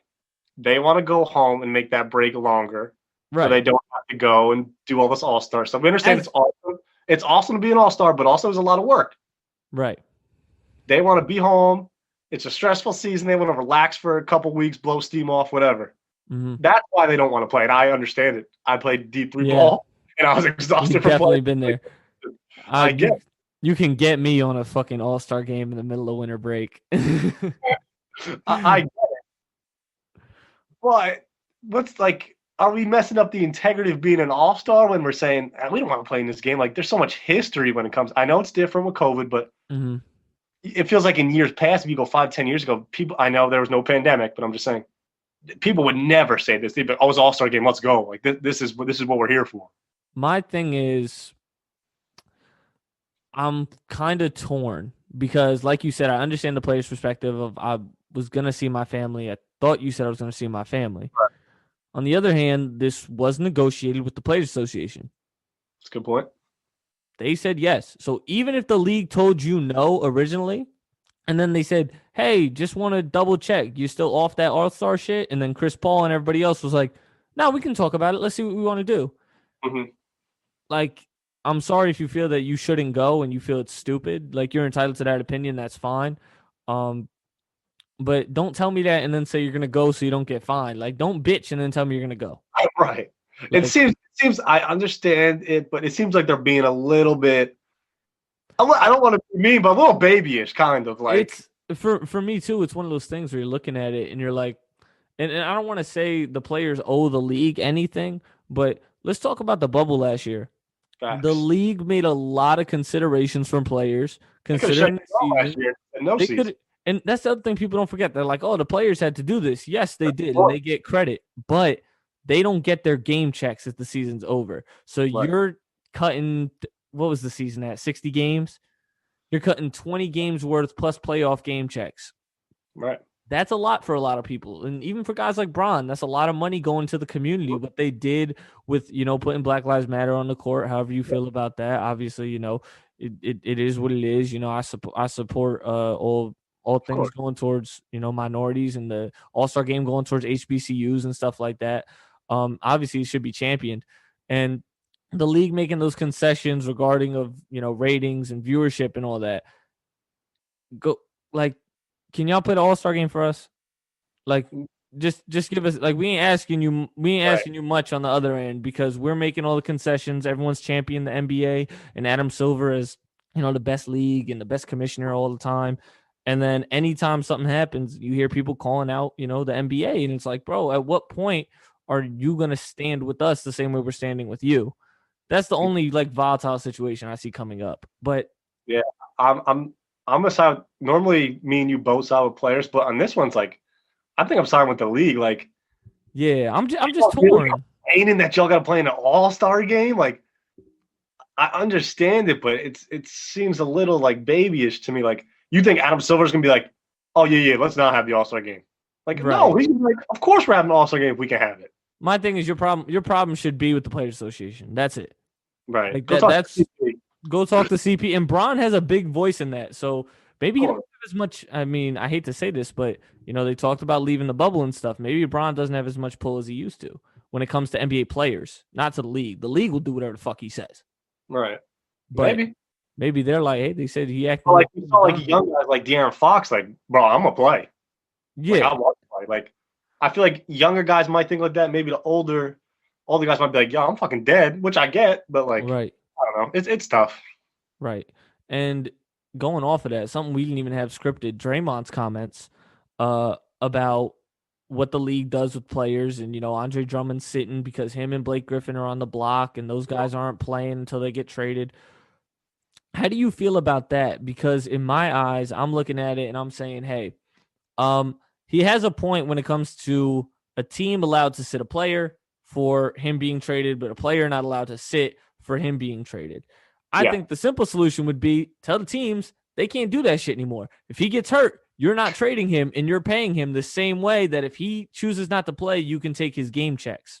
I absolutely agree with you. I don't think teams should be allowed to sit the player either. Not like it's weird because I get the thought process. Like, you don't want him to get hurt. But it's like, if you're fully healthy, and this brings up a great thing. After I'm done with this, remind me about the Clippers game I watched last night. I want to talk to you about that. But it's weird. Like, we know Griffin or Drummond, one of those guys, is going to be traded, so they're not playing. If I'm the team, like from a team perspective, I'm still playing you. You're still on my roster. Like, I'm still paying you. I'm still paying you. I'm just paying you to sit there. Like, I'm sorry, that's not how getting paid works. You get paid for going out the court and playing. So I don't think a player should be allowed to say, yeah, I'm sitting, or a team should be allowed. Right. Maybe also like, the rest days that they do. If player and team are like, yo, I'm dead, like, let's sit, obviously. But if you're being traded, I don't think that should be a thing. Right. And that's the point that Draymond made that I kind of fuck with. The other half of it, I just think it's misguided anger. Like saying, oh, the way James Harden got treated, he got castrated and all this. He's right. But the NBA didn't do that. The media did that. Yeah, like yell at those people in front of you that are writing these stories. He really get castrated? Let's be real. He went to the place that he wanted to go to. But people were giving him hell. They were giving James hell. Yeah, the same way they give whatchamacallit, like KD got hell for going to the Warriors, Bron got hell for going to the Heat. Care about that? That's not the same as KD going to the Warriors. He wanted fucking out. He got it, and he got to go to the place he was begging to go to. Like, just because people on Twitter are hammering him, I don't think he even cares. Yeah, I get what you're saying. I think I could see how it could take a mental toll of seeing that day in, day out, media outlets, people hitting you up. Be like, let's be straight. There's nuts out there that are going and DMing James Harden like, oh, you a bitch. Probably giving him death threats and shit because he wants to. Of course they are. People with no lives. And Draymond's right about that. Like, that's fucking ridiculous. But the point why are you mad at the NBA about it? If you're mad about the sitting the player shit, yo, I'm with you. Like, that makes sense. When it comes to sitting a player that's getting traded, a player can't sit and still get paid, but a team can sit a player and keep that asset raw so then they can go and trade him and get as much back as possible. So that part I'm with, but the other side, I just think it's a little misguided. Like, you should be yelling at the media, yelling at the fans, and being like, yo, we have to change. I hate to always bring this up, but like, because we're not political or any shit like that. But we need to change the society to the point where we're going to let these men do what they want in their careers the same way that we all go about our lives to do what we want for our careers. Yeah, they're just in the spotlight so people get to say what they want. And they think it's because it's, hey, look, you do have a benefit of playing a sport. I understand that. But people also have to understand not everyone was given God's gift to play the sport at that level. Like, a lot of work to be in the NBA. Right. Like, think about how many times we were told we're privileged to play basketball at the D3 level because we were. But we also all put in hard work to get there. Like, if a school wasn't treating us right, we had the right to get the fuck up and go to another school that would. And we're not in the spotlight, so someone can be like, oh, you believe Tom and C left Marywood for da-da-da-da-da? You know what I'm saying? Like, so. All right, let me bring up this thing. Last night, I'm watching the NBA. Clippers and who the hell they play last night? Nets. Played the Nets last night. Oh, Nets. Yeah, sorry, the Nets. He did were you that on watching purpose. the game last night or no? I watched the highlights. I had to watch the hockey game. You know me. I got to tune into the Islanders. You're a savant, dude. You're doing 100 different things. I have to. If I can come back and watch. No KD's playing. It's the Clippers. Just beat the Lakers. It's easy money. I get it. Right now, I'm entrenched in the NBA. I am. I'm loving the NBA right now. I'm watching like so many games. It's ridiculous. I saw the Boston game though. I saw Boston Pelicans before. I'm betting on it. That's also why, but also just because I love basketball. But all right, so Paul George just came back from injury, either this game or the game before, whatever, right? Plays the whole game basically, like normal rotations and everything. And then there's about 4 minutes left in the fourth quarter, and it's a 5-point game, and George sits the rest of the game. Oh, shit. I didn't even peep that on the replay. And on the broadcast, I'll give – who the hell calls the game? Van Gundy. Who calls it? What's his first name? Jeff Van Gundy? I don't want to mix up the coach and him. He's like, why is Paul George sitting? What's going – like, is there a minute restriction? Is that why he's sitting because he's just coming back from injury? My thing is, okay, I get if there's a minute restriction. There's 3 minutes left in the game, and it's a 4-point game. I don't give a hell about your minute restriction when there's 3 minutes left. Right. That seems kind of insane. Like, a minute restriction should be, all right, you're playing 20 tonight. And maybe you'll play a little bit in the third, then I'm sitting in the rest of the game, or you're playing a half just to see how you're doing. Up to the coach to allocate that 20 the right fucking way. If you're playing most of the game and then all of a sudden there's 5 minutes left and then you don't play the rest of the game, like that was mind-boggling. As an athlete, like, oh, this is what we want. The Nets, we want, like, we got Clippers Nets. This is what I'm in for. Like, this is it. Let's ball out. Let's show the Nets that if they somehow see us in the finals, we're gonna fuck them up. No, I'm actually gonna sit.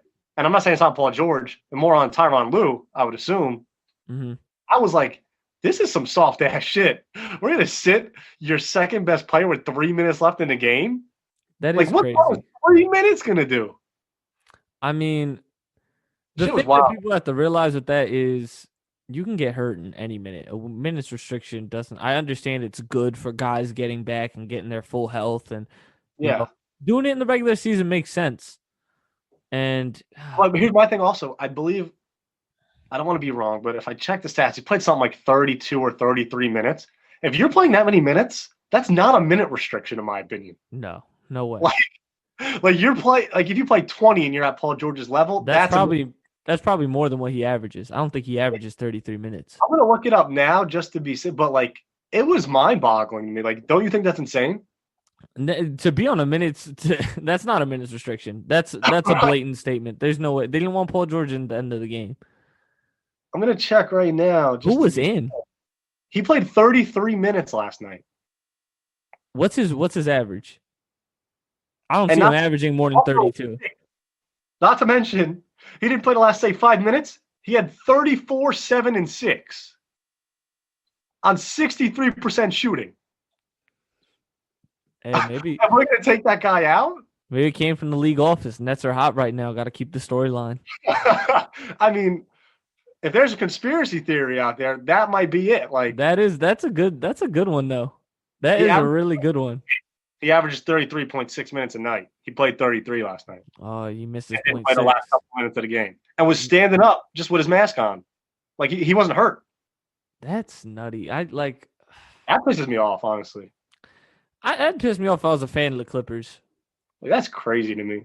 You just I don't know. I mean, hey, I don't have much to say because it led to a Nets win, so I can't I can't say much about it. But I mean, I get what you're saying. I definitely get what you're saying. To circle back to the All-Star game, I do have a little list. We're gonna have some fun. We're gonna have some fun today. I have my All-Star reserves for you. Ooh, okay. So I have who I think should be a reserve, and I have some snubs. I have a list, so you can tell me if you think they're a snub, and I'll check them out. Yeah, because I think that there's definitely gonna be a couple that I'm not saying should be All-Stars, but are in the conversation, obviously. Yeah, there's definitely a few guys that are in the conversation. Mm-hmm. All right, go ahead. Number one, it's not in order. I'm just gonna name them. Right, just name them. James Harden, obviously. We're going with the East, obviously. Okay. James Harden, Jason Tatum, Jaylen Brown, Domantas Sabonis, Trae Young, Julius Randle, and Zach LaVine. Those are my guys, and I took Whitting into account. So the only guys into account with Randle. I mean, Randle's having a great year, but understandable. Julius Randle is the Knicks are currently sixth, I think 6th or 7th. Oh, he deserves a lot of credit for how he's playing this year. So I think he deserves the All-Star nod. The guy I feel bad about because who did you leave out? I'm trying to think of players in the East right now, and I'm going blank. Okay, so guys I left out. My number one snub, in my opinion, is because the Raptors are 5th. I think Kyle Lowry has a legit shot, and I would not be mad if he got in. I'm okay with that, though. Also, Ben Simmons. There's only one Sixer on the team. They're number 1 seed. You would expect more. You would think Simmons would be in there. Chris Middleton is 50, 40, 90 yet again. So I think he has an argument. Bam Adebayo's fighting his ass off to get in, but Miami's still like the 8th or 9th seed. You have Jimmy Butler in there? No, I do not have Jimmy Butler on here. I'm not actually super mad at that because of the injury. And I don't think he played enough games. Yeah. If there's a Heat that's going in, it should be Bam, in my opinion. I would agree to that. I'm gonna throw it out there. I think you actually got it right when I think about it. Tobias Harris. Tobias is on the outside looking in. He's if I don't have a hell of a season. If I don't have Ben, I can't have Tobias. Agreed. That's my thing. And you know how much I fuck with Tobias. That's my guy. He's 50, 40, 90. Again. I feel bad for Vooch. I'd like to see Vooch. He's been fighting through hell. Especially his last couple games, but I'm not gonna lie, I keep betting against Magic and this motherfucker keeps burning me. He is ridiculous. When I look, I haven't watched him actually play like live, but look at the stats, it's 30 and 12. I'm like, oh, nobody stops him. He had 40, 16, and 12 the other night or some shit like that. He's really good. He's really good. Now, obviously, there's a limit with him. Like, I don't obviously think he could be your best player, but the numbers he could be. You think so? I was talking about this. Make guys better. Let's be real. But how much does that value? I feel like there's only a certain few players that really make people better. The best player better be that guy that can make other people better. See, my thing is like, all right, guys that make people better in my eyes: LeBron James, James Harden, KD. Does KD make people better? I think so. I think because he's so talented. His presence? Yeah, I think he definitely makes people better. Okay, so we could throw KD in there. I think you could argue Giannis does not. I don't think Giannis really does. But then who else are we really talking about that makes people better? Jokic, 100%. No matter who they put in there, he seems to, do his thing. That's what I'm saying. Like when we're talking about, like a lot of people think it's just assists, but it's way more than that. It's more than that. It's everything. It's spacing. It's defensive presence. It's everything. Like Kawhi, I would say Kawhi makes people better because not necessarily on offense, but of his defensive ability. Like he makes your job way easier on defensive end. I don't want to argue it because we saw it to a crazy level in Toronto, but we haven't seen it the last. That's actually the prime example. We haven't seen it the last 2 years with the Clippers, though, so that's why I'm kind of wary of it. Like, is that Paul George? Maybe does Paul George make people better?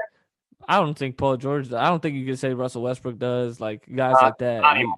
Definitely not anymore.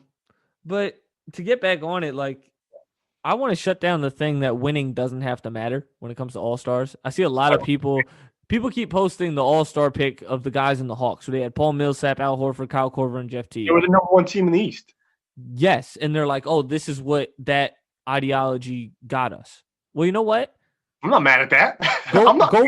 Go vote Jeremy Grant as an All-Star then. Go vote him as a starter. Y'all better because that boy is snapping. He's probably going to get most improved this year the way he's playing. Runner. But why won't you? Oh, because the Pistons have like 6 fucking wins. That's why. All right. So, like, now I don't think, but Fred VanVleet? No, I'd put Pascal over him too. I mean, he deserves recognition. He's good. He can be in the 3-point shootout. All right. He's one of those. The one I really feel bad about is Kyle Lowry because I wanted to put Kyle Lowry over Zach LaVine, but in hindsight, I'm looking at it and I was like, you know what? Like, he's like 2 games back of him. LaVine is such a tough player, I feel like, because we know how skilled that guy is. Like, when you see a player like Bradley Beal leads league scoring, you say, LaVine is setting the league on fire. Like, there's no one stopping him. He's averaging, I believe, was it 28? 26? I thought he was averaging 26. Something like that. Like 27.8 or something. Check it. What's he at right now? I'll check right now. But 5 assists, 5 boards. Like, that's insane. The thing that I keep flopping him with is I'm like, does he make his teammates better? I wouldn't say so. Not, because we look at their success. See, he's averaging, actually, we're both wrong. He's averaging 28.9 points a game. With what and what? With 5 rebounds and 5 assists. And he's shooting like 50, 40, 90 too. And his 5 assists for him is good at the 2 spot. No doubt. And if we want to look at his field goal percentage, 52% from the field, 43% from three, and 86% from the free throw line. So he's almost there. He's on fire. My thing with him was the reason I put him in last is solely because I was like, hey, I'm gonna sit there and say that the 9th team in the East, which is already a weak conference, deserves an all-star, but the Hornets don't deserve one, and the Raptors don't deserve one, and the Raptors are the 5th seed. So that's why I felt bad about Kyle Lowry, because in the end I was like, but if I don't let Zach in now, I'm never gonna let him in. No, never. This is his best year. Time. Now let's be real, they're the 9th seed, so they're in contention. And they're not, what are they, a game behind? Let me check. Probably half a game behind Charlotte. They're 13 and 16, and Charlotte is 14 and 15. So we're talking a game. They're a game behind a playoff spot.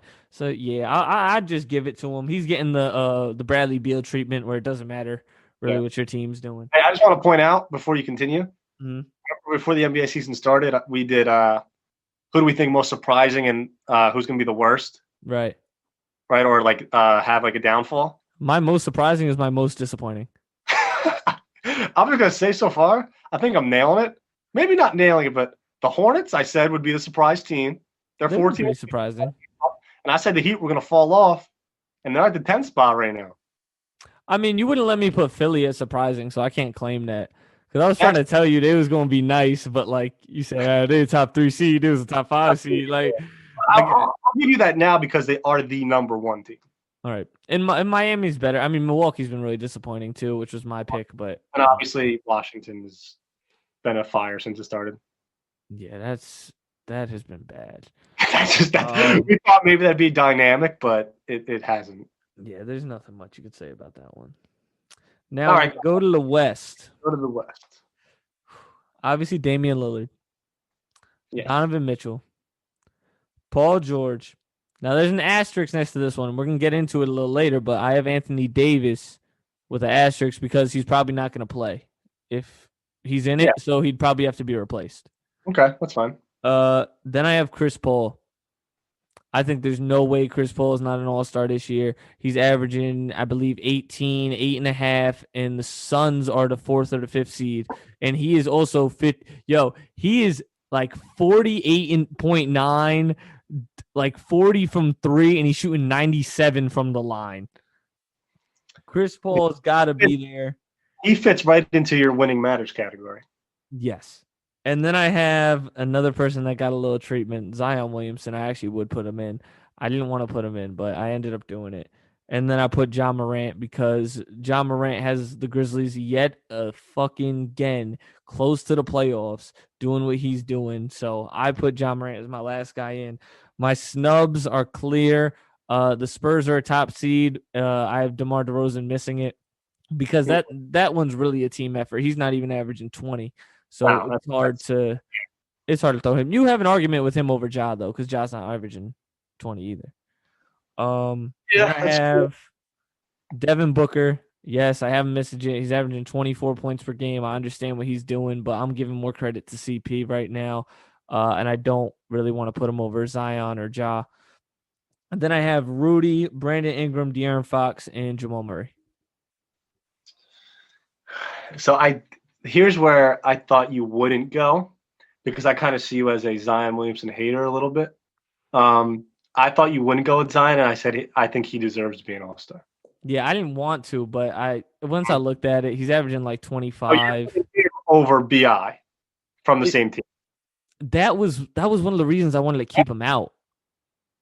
Right. Because like BI's averaging 23, he's averaging 25, and you're both not winning games. Like, but then I looked at I watched the game last night against Boston. He's a fucking force.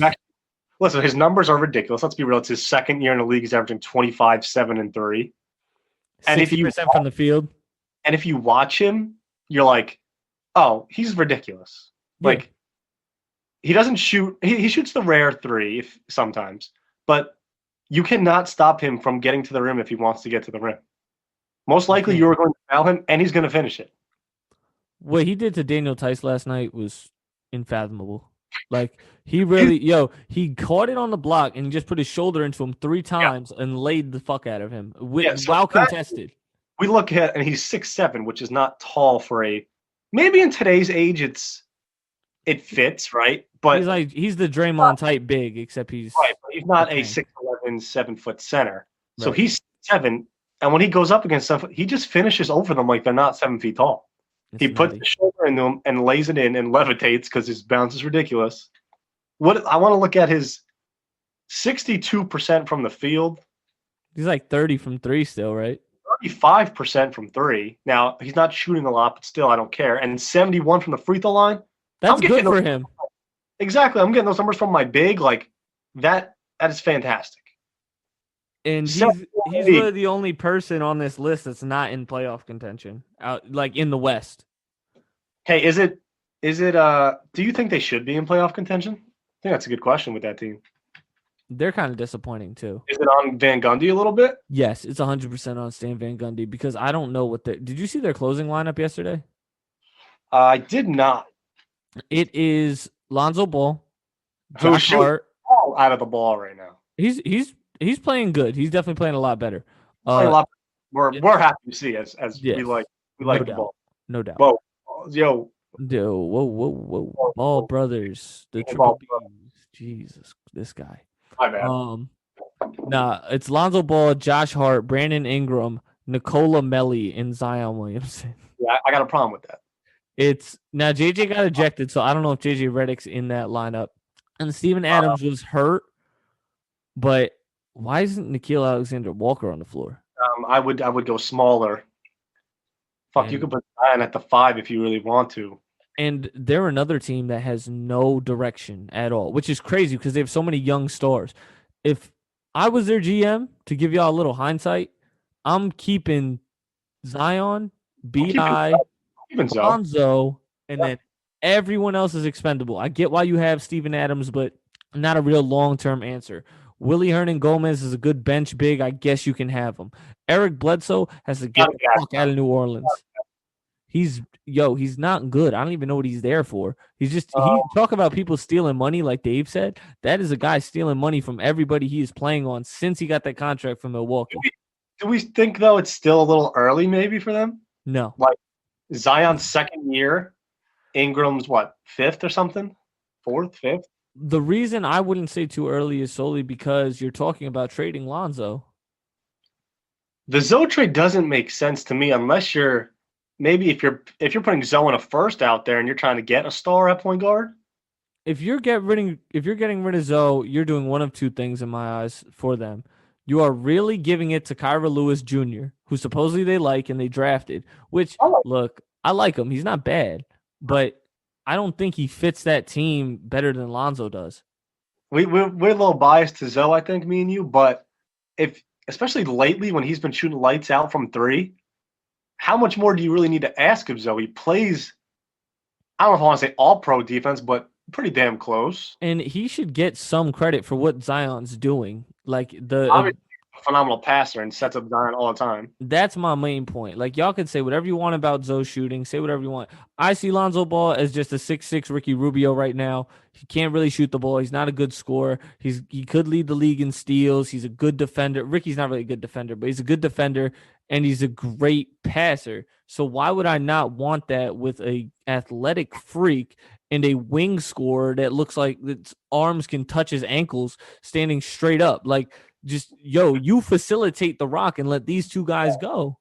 See, this is why we need to be a GM someday. I don't know why. It's really not that hard. It's just, I don't know what.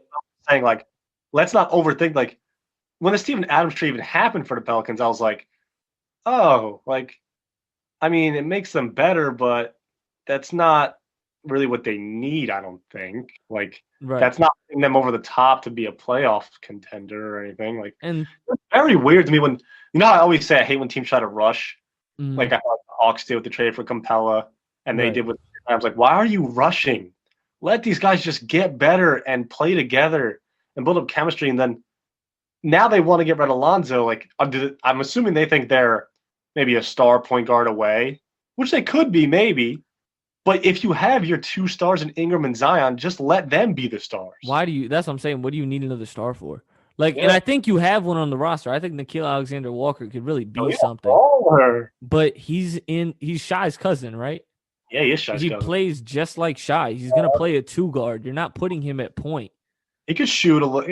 I don't know what his percentage is, but I've seen him hit threes. He's a combo guard that he isn't much of a playmaker. He's more of a scorer. So why wouldn't I want to keep Lonzo with that? And now my backcourt's 6'6", 6'5". Then I go to 6'10". Then I go to 6'7" and 7 foot. And I would actually really like, not even kidding, in 2K. I know it sounds a little ridiculous right now, but when I do 2K, I literally try to make my teams tall as fuck. That's what's going to break the league right now. Right. Everybody goes small. Let's see that one team that can still play small a little bit. Like, you could play small with Zion. But let's be tall at our guard spots. Let's have Lonzo tall, our wings tall, long, steal. Like, I think that would be a way to, like you just said, change the league a little bit. Talking about that, the team that might be able to do that is the Warriors when you think about it. You just got to hide Steph. They used to do it. They used to play KD at center, and that's your tall version of small ball. So if you could be taller than if you could be what the Nets are doing, I feel you. It's okay. You could say it's us. If you could be the tallest version of small ball, then you're winning. You're successful at that than the other teams. That's fair to say, no doubt. Especially in the Lakers kind of do that too right now, because you're probably the only issue is Trez, but you have AD, so Montrez is a typical old school big kind of. All right, but hey, I'm shocked you don't you're not coming for D Book more. I thought you'd be more champion. That's your boy. Yeah, I actually did I'm a little upset about that actually. If he might be able to replace Ja, that's cool. But then my point is, what do you do with Rudy? Because why do I have 2 sons and only one dude on the Jazz? I would put him over Ja, I think. And I'd consider putting Rudy over Ja too. Ja's the wild card. I think the other ones are stamped. I don't put Rudy over either of them. I just think he's front runner for DPOY right now. They're the best defensive team in the league, and he's the best player on the best defensive team. I know his job isn't scoring, and I understand that. But the boy averages 11, 12? I think he averages 13 or 14 this year. I'll take a look now, but when you put that 14 boards, I know that. Yeah, he's a monster when it comes to defensive side of the ball. I'm not going to argue if he's on an all-star team, but yeah, he's one of those. I'm not going to bitch about it, but when you look at Booker's probably putting up 24 a game, but we know he put up 30. He just got CP now. I wish I could move someone from the East. Yeah, I throw Bam on the West team. What do you think about do you think there should be positions when it comes to the all-star game starters? Nah, I don't think. I don't think. Do you think? Hell, these are the best 5 players, and if they're all guards, they should be the starters. I think you have to do the starters just for entertainment's sake, so your best big can get there. That's my only thing with that. I think when it comes to the reserves, don't limit positions. Like if the East comes at right, we read the East, right? Domantas Sabonis and Julius Randle are the only 2 forwards, and then you have Anthony Davis and Zion Williamson on mine. There's only 2 bigs in each. Yeah. So it's like don't lineup of say Steph, Luka, LeBron, Kawhi, Dame. You don't have a big necessarily. If you're looking at LeBron plays power forward sometimes, and hell, you can put him at center if you want to go super small. So does Kawhi, technically. Yeah, but you could argue those are the best 5 players. I mean, not Jokic is obviously in there, but that's my thing with it. It's hard to argue now because you have 2 centers that are. Past it hasn't been that big needs to be there. It's been there's guards on the bench that are much better than that 5. You could say you can get rid of the center position, but they already do that, don't they? Don't they do 3 forwards and 2 guards? Yeah, they don't do 1 center anymore. Because think about it. If the East goes, say JoJo was hurt, right? I'm just saying if JoJo was hurt, right, and you can go Giannis at the 5, DeMontis at the 4, you can Jason Tatum at the 4, Jimmy Butler at the 3, Trae Young and James Harden, if you want. That's true. So it's hard to say when Jokic and Embiid are doing what they're doing. Yeah, that's my whole point. It's just hard to say right now. Yeah. And I think we got 2 more questions before we get out of here. How much is AD's injury? Since we talked about that, he might not be in the All-Star game, obviously. How much is his injury really? Is that affecting things right now for the Lakers? Because I think it's affecting a lot. They don't look the same, and it's a very scary situation. I am, as the resident LeBron Laker fan. You said it, bro. You said it. I root for the Lakers on here. They obviously aren't playing like they can, but we know Davis is out for, I believe, a month. And what? It's his Achilles, right? They're listing it as calf, just like they did for KD. That's what's making me nervous. Achilles, of course. It could be soreness, could be whatever. But I don't know. I'm not too nervous. I see people trying to make a big deal of it. I'm not too nervous. I mean, let's look at the last couple of games. You lost to the Nets. Okay, I think we could both admit the Nets should win that game. No, we're not. Are you saying because of no AD? Because of no AD? Yes, because of no AD. All right, I thought you were saying without. I thought you were just saying it in general, like the Nets should win that game. I was like, we're not playing that now. In general, they're probably even, but with no AD, I know KD didn't play, but no AD for the Lakers is. It changes the game because he's the X factor. It's like if we play Philly without Joel. Yeah, it's everything. Yeah. The Nets can survive without Kevin Durant because they have Kyrie and James Harden. Durant's not a center, big defensive like AD is for the Lakers. It's just they don't have I mean, you don't really have a good backup for KD, but you have enough firepower for AD. You're going to Marc Gasol and Montrezl. So they lose to the Nets, then they lose to the Heat by 2. Not necessarily good luck, but we know the Heat aren't actually a bad team, even though they're 10 seed. Mm-hmm. They beat the T-Wolves and they lost to the Nuggets. Like, I'm not too worried right now. That T-Wolves game was too close, though. I know, but bro, on most nights, every NBA game is a fucking game. Like, right. It's the regular season. That should happen. Yeah. They got the Wizards coming up tonight at 10. That's most likely a dub. Hopefully, Wizards won 4 straight. They got but then, damn, they actually do got a tough stretch coming up, though. But you did hear LeBron today, right? He came out and said, I'm gonna play a little differently. As you should. You should.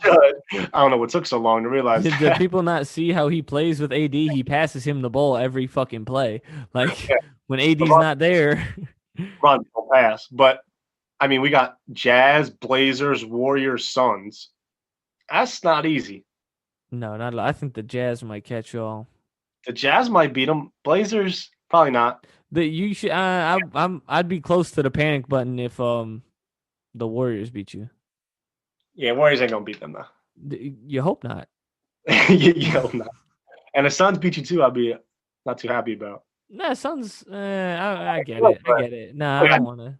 You got nobody for Braun in that game. I mean, I don't want to say nothing. I mean, because we just, we was down 24. We came back, smoked them, like did our job. So, let me bring this up real quick.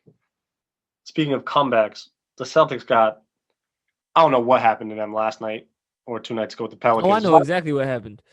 Kemba fucking Walker. Is there a problem over there? Yes, there's a big problem. I'm blaming, and I'm so happy you brought this up because I was going off on Twitter. And you know what? I gave someone credit. Danny Ainge deserves credit for coming out and taking responsibility because I have come out and said here, you have agreed with me. Yeah. I think Boston missed their window. I think we were talking because think about it. We were talking about that playoff team around IT, his little MVP year before they shipped out for Kyrie. Then they went up and they went to the Eastern Conference Finals. Now they've been there, 3 straight years? Kyrie might have been those years. Not 3 straight because they lost the one to the Bucks. But they've been there 3 out of the last 4 years with Jaylen Brown, Jason Tatum, that little young core they got. And I'm looking at that team, and I am not seeing a real NBA contender. Like, you're a contender in the East, but I don't think you're going to beat anybody out West. I don't think you're going to beat the Nets. I don't think you're going to Milwaukee's could be a stretch. You lost to Miami last year. You're beating the Sixers.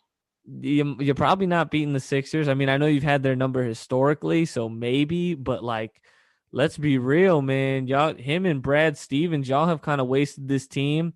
You see how valuable Marcus Smart is to this team because I'm going to tell you something. If Marcus Smart was on that bench, Kemba Walker is sitting the fuck down. He is the reason they lost that game, in my opinion. You were up 20-something, and Kemba starts jacking 1 for 12 from 3. That's crazy. You got to help Jason out a little bit, and Jalen had a tough night, so you got to help both of them. You think Kemba? I think we both don't like this because we both like Kemba, but boys from New York, of course, I love him. Well, is he having a bad year, or is he past what his prime was? See, I don't want to say that yet because, like we just said, Kemba Walker was an all-star starter. When he was in Charlotte, I believe the last year he was in Charlotte, he was going bananas. He's Charlotte Hornets' all-time leading scorer. Like, I think he's having trouble finding his role. Kyrie, it may be tough to have a scoring point guard with Jason Tatum and Jaylen Brown. I don't want to say it's that. I think he's just having – I think he thought it was his team when he got there. Yeah, I think so. Like, that's what it was. People were talking about him being better than Kyrie, him being a top 5 point guard, all this, all that. He's probably not a top 10 right now. And it's no disrespect to him. It's just he has to find his role to really regain that. He doesn't have a role right now. Like, he's not comfortable being a secondary scorer or a third option because he's just jacking up shots hoping they go in. It kind of – listen, Danny Ainge is good. Let's not – I don't want to overreact because he did draft. Listen, Jason Tatum was an easy pick. We understand that. He was he's the number 1 pick in that draft. I don't care what people say. They traded back, and they were going to take him anyway. Yeah, so he did a great job with that. Jaylen Brown wasn't an easy pick, though. He was 3, though. He was right there. No, Jaylen Brown, I said. Yeah, Jaylen Brown was picked 3rd. It was Ben Simmons, B.I., Jaylen Brown. I'm saying, though, other people didn't view Jaylen Brown, I think, as the Celtics viewed him. I think we saw him as an athlete at Cal. I'll say I never thought he'd be the scorer he is right now. I'd give them more credit for not trading him because after those first 2 years, you'd think he would have been a trade piece and not giving up. That's where I give the credit for Jaylen Brown. I almost think, though, that they're built maybe instead of the point guard. Like, let's look at it. You had IT, you had a great team, but you couldn't make the finals. Yeah, Kyrie.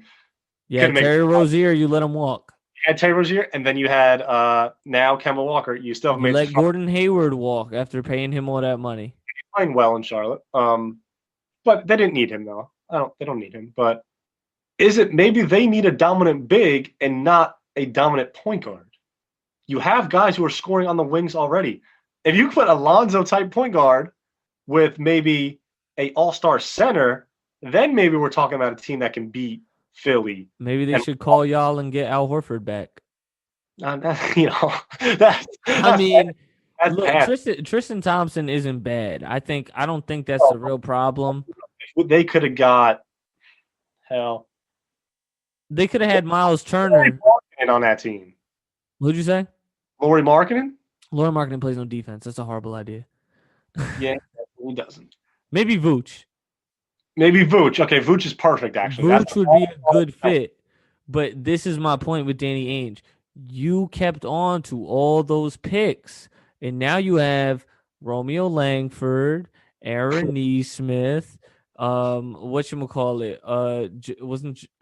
Bird ain't that. Taco Fall, Peyton Pritchard, Carson Edwards, and you have this like all-star college team, and you're looking at the bench like, well, none of y'all ready to fucking play yet. Yeah. So I only really have Marcus Smart and Jeff Teague and Daniel Tice. And Daniel Tice, look, he's actually not that bad. I'm going to like Daniel Tice. He's actually pretty decent. Listen, he's an NBA player, sure. I think he's a borderline starting big. He's a borderline starting big. Like, if he's starting, your team shouldn't be good. If he's coming off your bench, he's okay. Yeah, I'm saying Vooch is a great Vooch, and then Tice off the bench, and now we're looking at a team. But think about it. What is Orlando going to take for Vooch? Because think about it. When you had all those picks, you could have packaged that and said, "Hey, look at these picks. Look at these picks. Like that's what people want nowadays. The ability to pick my own guy." I can't look at you and say, "Hey, look, here's Romeo Langford, Carson Edwards, and and Aaron Nesmith," and really blow you out of the water. No, you can't. So what? Like that's what I'm saying. Tributes they have, which is I don't think it's tradable anymore. Really, is Jaylen Brown. Can't trade Jaylen Brown. So too good now. So you got to trade Kemba Walker. But then once you do that, who's your point guard? And no one. I don't want to say no one would trade for Kemba, but I don't think you're having plenty of suitors. And then here's the other thing: do you trade Marcus Smart? Because I think that's a horrible idea. I think that's like Boston's guy. Yeah, this is my point where it comes from top to bottom because Danny Ainge didn't want to give up picks for a star. He didn't want to go that extra mile, and that's on him. Then the next level is Brad Stevens because you keep thinking that they're going to get whatever you are practicing done night in and night out, and you're not making much adjustments other than give Jason the ball and everybody get the fuck out of the way. Yeah. And then we're looking at the players like, what else do you have? How much better are you going to get from Daniel Tice? How much more can you get from Tatum and Brown? Let's be real. Tatum and Brown are at max peak right now. Exactly. So now who are we looking at? Kemba fucking Walker, where he doesn't know his role yet because of Brad and because Danny should have never brought him there and told him he was better than Kyrie. Yeah, he was never better than Kyrie. All right, so how do you feel about this? Kemba to New Orleans. They get Zoe. They get Zoe, and they can pick Adams or Jackson Hayes. I'm not doing that if I'm New Orleans because what the fuck am I doing with Kemba Walker, Eric Bledsoe? That's a good point, but they want to trade Zoe. They feel like they're a point guard away. Kemba is that point guard maybe. I would tell you this. See, in our eyes, it wouldn't make sense for them, but the Pelicans would probably do that. If I'm the Pelicans, I wouldn't even call. I'd try to send Zoe to another team if I'm getting Kemba, and I would call them and say, hey, how do y'all feel about taking Eric Bledsoe with Jackson Hayes? There you go. And a second, and you give me Kemba and a second. So we'll just swap seconds. Right. So then you're keeping we're getting rid of contracts, but I'm giving you Jackson because it makes your team look a little thick. But then if I'm Boston, why? Eric Bledsoe's not an upgrade. They're in a tough spot, man. They're in a really tough spot. When they had Brown, Tatum, Rozier, Kyrie, Terry, Gordon, Al. That's so many trade options. They had that team. We were talking about them being the deepest team in the league. Gordon and Kyrie got hurt. They went to the conference finals, and then they blew it up, and then they said, oh, don't worry, we have picks. It's got to be on Danny, man. I'm sorry. And I'm sorry, but Brad Stevens isn't – he's a good coach. He's a top coach in the league, but he's starting to fall down the ladder behind guys like Quinn Snyder and, Doc Rivers are explosive. Quinn Snyder elite. Quinn Snyder is elite, bro. They are playing crazy. And that's the next thing. Are the Jazz real contenders? It's so hard with them, bro, because a week ago, 2 weeks ago, we talk about this all the time. And we're like, nah. Because listen, Jazz are great every regular season. And I'm still leaning towards no. But it seems like they're a step above what they've been in the regular season. Right. It seems like this team is playing better than a team of a year ago or 2 years ago that we said, oh, this is a really good team, but they're not championship contenders. Mm-hmm. We were saying about this team, they're really good, but they're actually playing way better than a team that maybe was the same team last year. Right. So it's so hard. And Mike Conley's playing a lot better, which has a lot to do with it. I'm still going to say no. I'm going to be a hater, and I'm still going to say no, even though they're number one team. Mm-hmm. And Quinn Snyder's fantastic. Donovan Mitchell's fantastic. I don't like Gobert. I know what he does defensively, but just don't like him. Right. Clarkson's been great for them. They're put together. Sixth man of the year, Jordan Clarkson. Very well. And they always seem to be a good team, good GM, good coach. But you're going to say no. It's hard. Could they be that Spurs kind of team? You think maybe, but I don't see you could say Mitchell's like the Duncan. I know they're not the same position, but star. I don't know. I'll say no, but it's closer than it's ever been for them. I'm going to say yes, and here's why. I think they should be in the Western Conference Finals. That's my reasoning. Over who? Clips? The Clippers. I think the Clippers. It's going to be a fun time for everyone that does sports shows and podcasts because I don't think the Clippers can fuck with them. Why? I really don't think it's just look. style of play. They're going to move. That's exactly what beat them last year. And then you're looking at Kawhi and PG to be heroes. And Kawhi will do it, but Pandemic P in the playoffs, that gets ugly. So until I can trust Paul George, I'm gonna pick the Jazz over them. The issue with the Jazz, that's spicy because that's so close. I don't think it's that close. The issue is with the Lakers. A 6-game series for the Jazz? 6 for Jazz, yeah. Jazz in 6 or 7. That's tough. I guess that is still close. I'm just firm about the Jazz. I see 7 though. I definitely see 7. I'm more comfortable at 6. Yeah. Damn, that's tough, dude. My thing with the Lakers though, because all right, if I don't see you beating the Lakers, I feel like I can't really call you a contender. But now AD's hurt. And if AD's hurt, Lakers have I'm saying if he goes down for the season, it's a contingency. If he goes down for the season or he is not himself, they have no shot. If he is not himself come playoff time, Utah can get him in 7. Bron's will do some Bron shit, but LeBron's amazing, and I think he's still the best player in GOAT, but he cannot carry an AD-less Lakers team through what the West is this year. Yeah, I don't think. And if he can, that's up there with the Cavs ring. Yeah, because if you do that, we talked about in the East, how the East was shitty when he was there because he just ran through everybody, which I think we gassed up a little bit just because how good he is, but he had an easy first-round series in the East. Yeah. I think in the West, you're not going to have an easy one. If you have no AD, you might fuck around and get Dallas or Golden State. But let's be real, Dallas gave the Clips a series last year. You should beat Dallas and Golden State. This is not the same Dallas team from last year. Yeah. So maybe they should still win the first round series, but they don't got a good shot against Clips, Denver, and Utah. And I'm not going front. Even last year, like, yes, I know we were talking about how good Portland was, but in hindsight, like, Dame was carrying the fuck out of that team. That's what he does, dude. Like, he was scoring. It seems like that's just what he does now. Him and CJ willed them to the playoffs, and then when it came to the playoff time, it was like, oh, well, at least we got here. I don't think that was their attitude. I'm just saying, like, it's like at a certain point, like, I can only drop 50 so much. Yeah. 50 balls aren't easy just to put together every night. No doubt. And hey, before we get out of here, I got a little MVP rankings for you. Just little quick hitter. Because I don't really have many quick hitters. There's stuff that's been going on, but it's like, it's just, it's so much stuff. Like, I mean, baseball's back, spring training, pitching and catchers. Shout out to them. Maybe I'll watch baseball this year. The Mets look decent. Unlikely. Who's winning? Whatchamacallit? Hockey news. Rangers, Artemi Panarin is under investigation for domestic dispute, I'm pretty sure.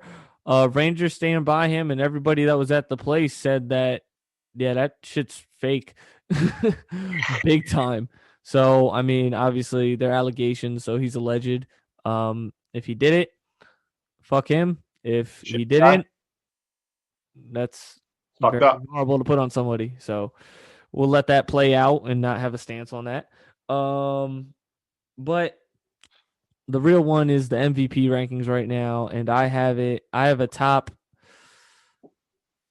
10-ish. Okay. So number 1 right now is Joel Embiid. Lakers aren't the 1 seed anymore. That's really the only reason they get back there is Bronze, because Bron is number 2. Right. Okay. Number 3, I still have Jokic edging out Dame, even though they're further down in the playoffs. Jokic has been being more consistent in my opinion, so I'll put him up there. Then I have Damian Lillard at 4, because he's wilding out. He is. Then I have Steph Curry. Yeah, I have Steph Curry at 5. I don't want to do it, but I have Steph Curry at 5. Your team's not for real, bro. It's just like he keeps staying at 5 because what he's doing is keeping him in the conversation, but his team's not winning or doing anything anytime soon. So, does it really matter? You watch a Warriors game, you're like, there's no other player in the history of the NBA like Steph Curry. There's not. No one that can do it. He's transcended. I'll give him that. It's ridiculous when you watch him play. I have him as he's top 3-point guard all the time. He retires today. Yeah, I think so. No doubt. And I used to be a Curry hater. And I totally changed because he's insane. At 6, I have Donovan Mitchell.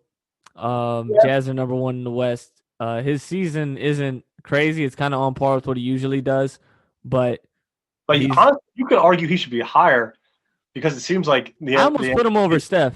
The best player on the best team sometimes, and that's what he's right now.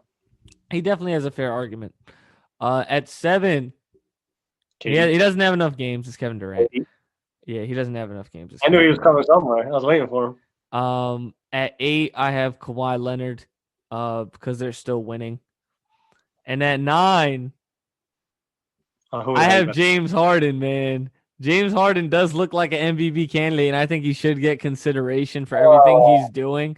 No matter who's playing, he is making teams better. He's leading the league in assists. That's why I said kind of a top 10, because I don't really have a 10th guy. But James Harden is my wild card guy. Yeah, and if you're at 9, you don't really have a chance at MVP. I don't want to say you don't have a chance. It's just that, like, you have to keep playing like this, and everybody else got to fall off. Yeah. Is Luka going to hop in that or no? Call me when the Jazz win a fucking game. Not the Jazz, the Mavs, the Jazz, the Mavs. I would say, I like it. I like it for the most part. I would still have LeBron at 1. I know, but it's okay. Embiid would be 2. Dame 3. I'm cool with Dame over Jokic too, because you know what? I keep saying Jokic is a fake contender just because he's doing what he does every year. But once KD fell out, you're like, well, I guess. Yeah, then I would probably say Jokic and Steph. Yeah, Jokic and Steph. See, Steph is always at 5, man. That's what I keep telling you. People keep leapfrogging Steph. If they won more, he would be top 3. If they top 3? If they were 5th or 4th. I can only see him leaping Dame. He'd be that's over why Dame. That's why I put Jokic 3, because I can't see him over Jokic right now. And stuff. But I think Embiid and LeBron are clearly 1 and 2. Yeah, and then KD got to start playing again. He's gonna miss another game, I believe. He's missing his 5th straight against Sacramento. He's like, we keep winning. I don't gotta play. And you know what? It's smart. We were riding him out for 40 minutes a game, so I have no issue with it. Say it's a hamstring, say it's a fucking toe for all I care. Until you lose a game, then I'll put him back in. That's probably what's gonna happen. I'm not gonna lie. Not a bad idea. And that's why James Harden should get MVP consideration. If KD's sitting all these time and we're doing all this. Last night he was fantastic against the Clippers. And the night before that against the Lakers. And the night before that in Phoenix. I still question I mean, you guys are playing great, and I think you're the clear favorites in the East now. You don't think we're the best team in the league right now? No. Why not? I don't think you can say that because of the AD injury. I think that's why you can say it. I think until AD comes back. You must say like right now. Yeah, right now. As sure. of what's the time? What's the 7 something? You and Utah can argue maybe if you want. Okay. Yeah, cool like that's that. fine. All right. He doesn't want to say it. I know you don't want to say it. No, my thing is, I was watching that Clippers game. It's late game or late shot clock. Not that it's even a bad play because Kyrie and Harden are so good, but it's like if there's 10 seconds left in the half, I know most teams this is what it is. It's just straight up ISO. But with Kyrie and Harden, you can do that. But do you think that? I don't know. Do you like that or no? My thing is, I see it more in Kyrie's hands than I do Harden. My thing is, I'm not sure I want them. They're doing the smart thing. If you look closely, the new thing in the NBA is everyone's switching. We're going to play positionless basketball. Yeah. We're going to do that. So everybody does. So we're going to play the switch until someone doesn't switch. Mm-hmm. So LeBron used to do against the Warriors every time they played. I'm going to switch till I have Curry on me, then I'm going to go to the rim. Right, and James Harden was doing that with Nick Batum yesterday. He should never guard James. He's way too slow. It's a horrible idea. So that's what they're doing. But the bigger thing for the Nets with me is I'm going to give you some comparisons that I kind of like. You know how people said, and it's not for James Harden, but you know how people are still torn on what Allen Iverson is. Was he a point guard? Was he a shooting guard? You know what I mean? Yeah. That's the role. That's the role we just put Kyrie Irving in.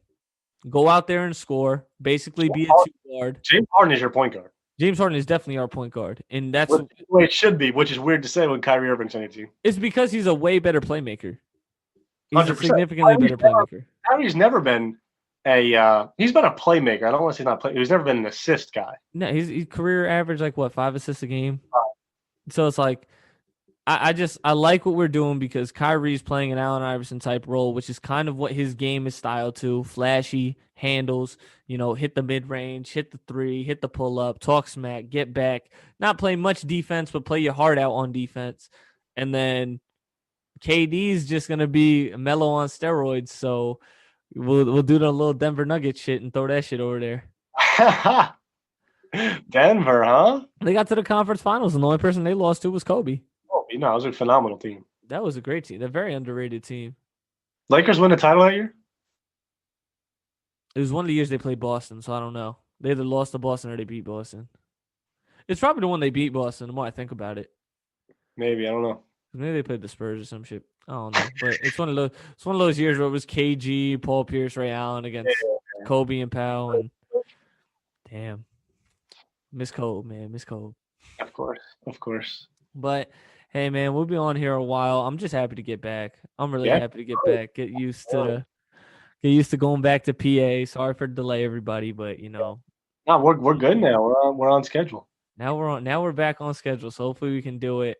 This is supposed to be my first week on the job though, so I don't know about getting 2 out, but hopefully we're gonna get y'all this. See how it goes. And then we'll definitely be ready for next week. No doubt. So I'm signing out, bro. You got anything? I'm good. No, bro, I'm good. Everything's good, bro. All right. So like we said before, like, comment, subscribe, follow at Brofluent on Instagram and Twitter for daily content. We try to do that. Please follow us. We're trying to get our followers up. And if y'all can get us up to a certain amount, we're trying to do a 60 followers in 60 days challenge to get us up. And maybe somewhere down the line, we can get a giveaway for y'all if y'all get us up to another amount. So stay tuned for that. Happy to be back, man. That's really it. That might be the title of it. Coming back. Happy to be back. All right, everybody. But live, laugh, love, preach positivity, and we will catch y'all next time. Peace.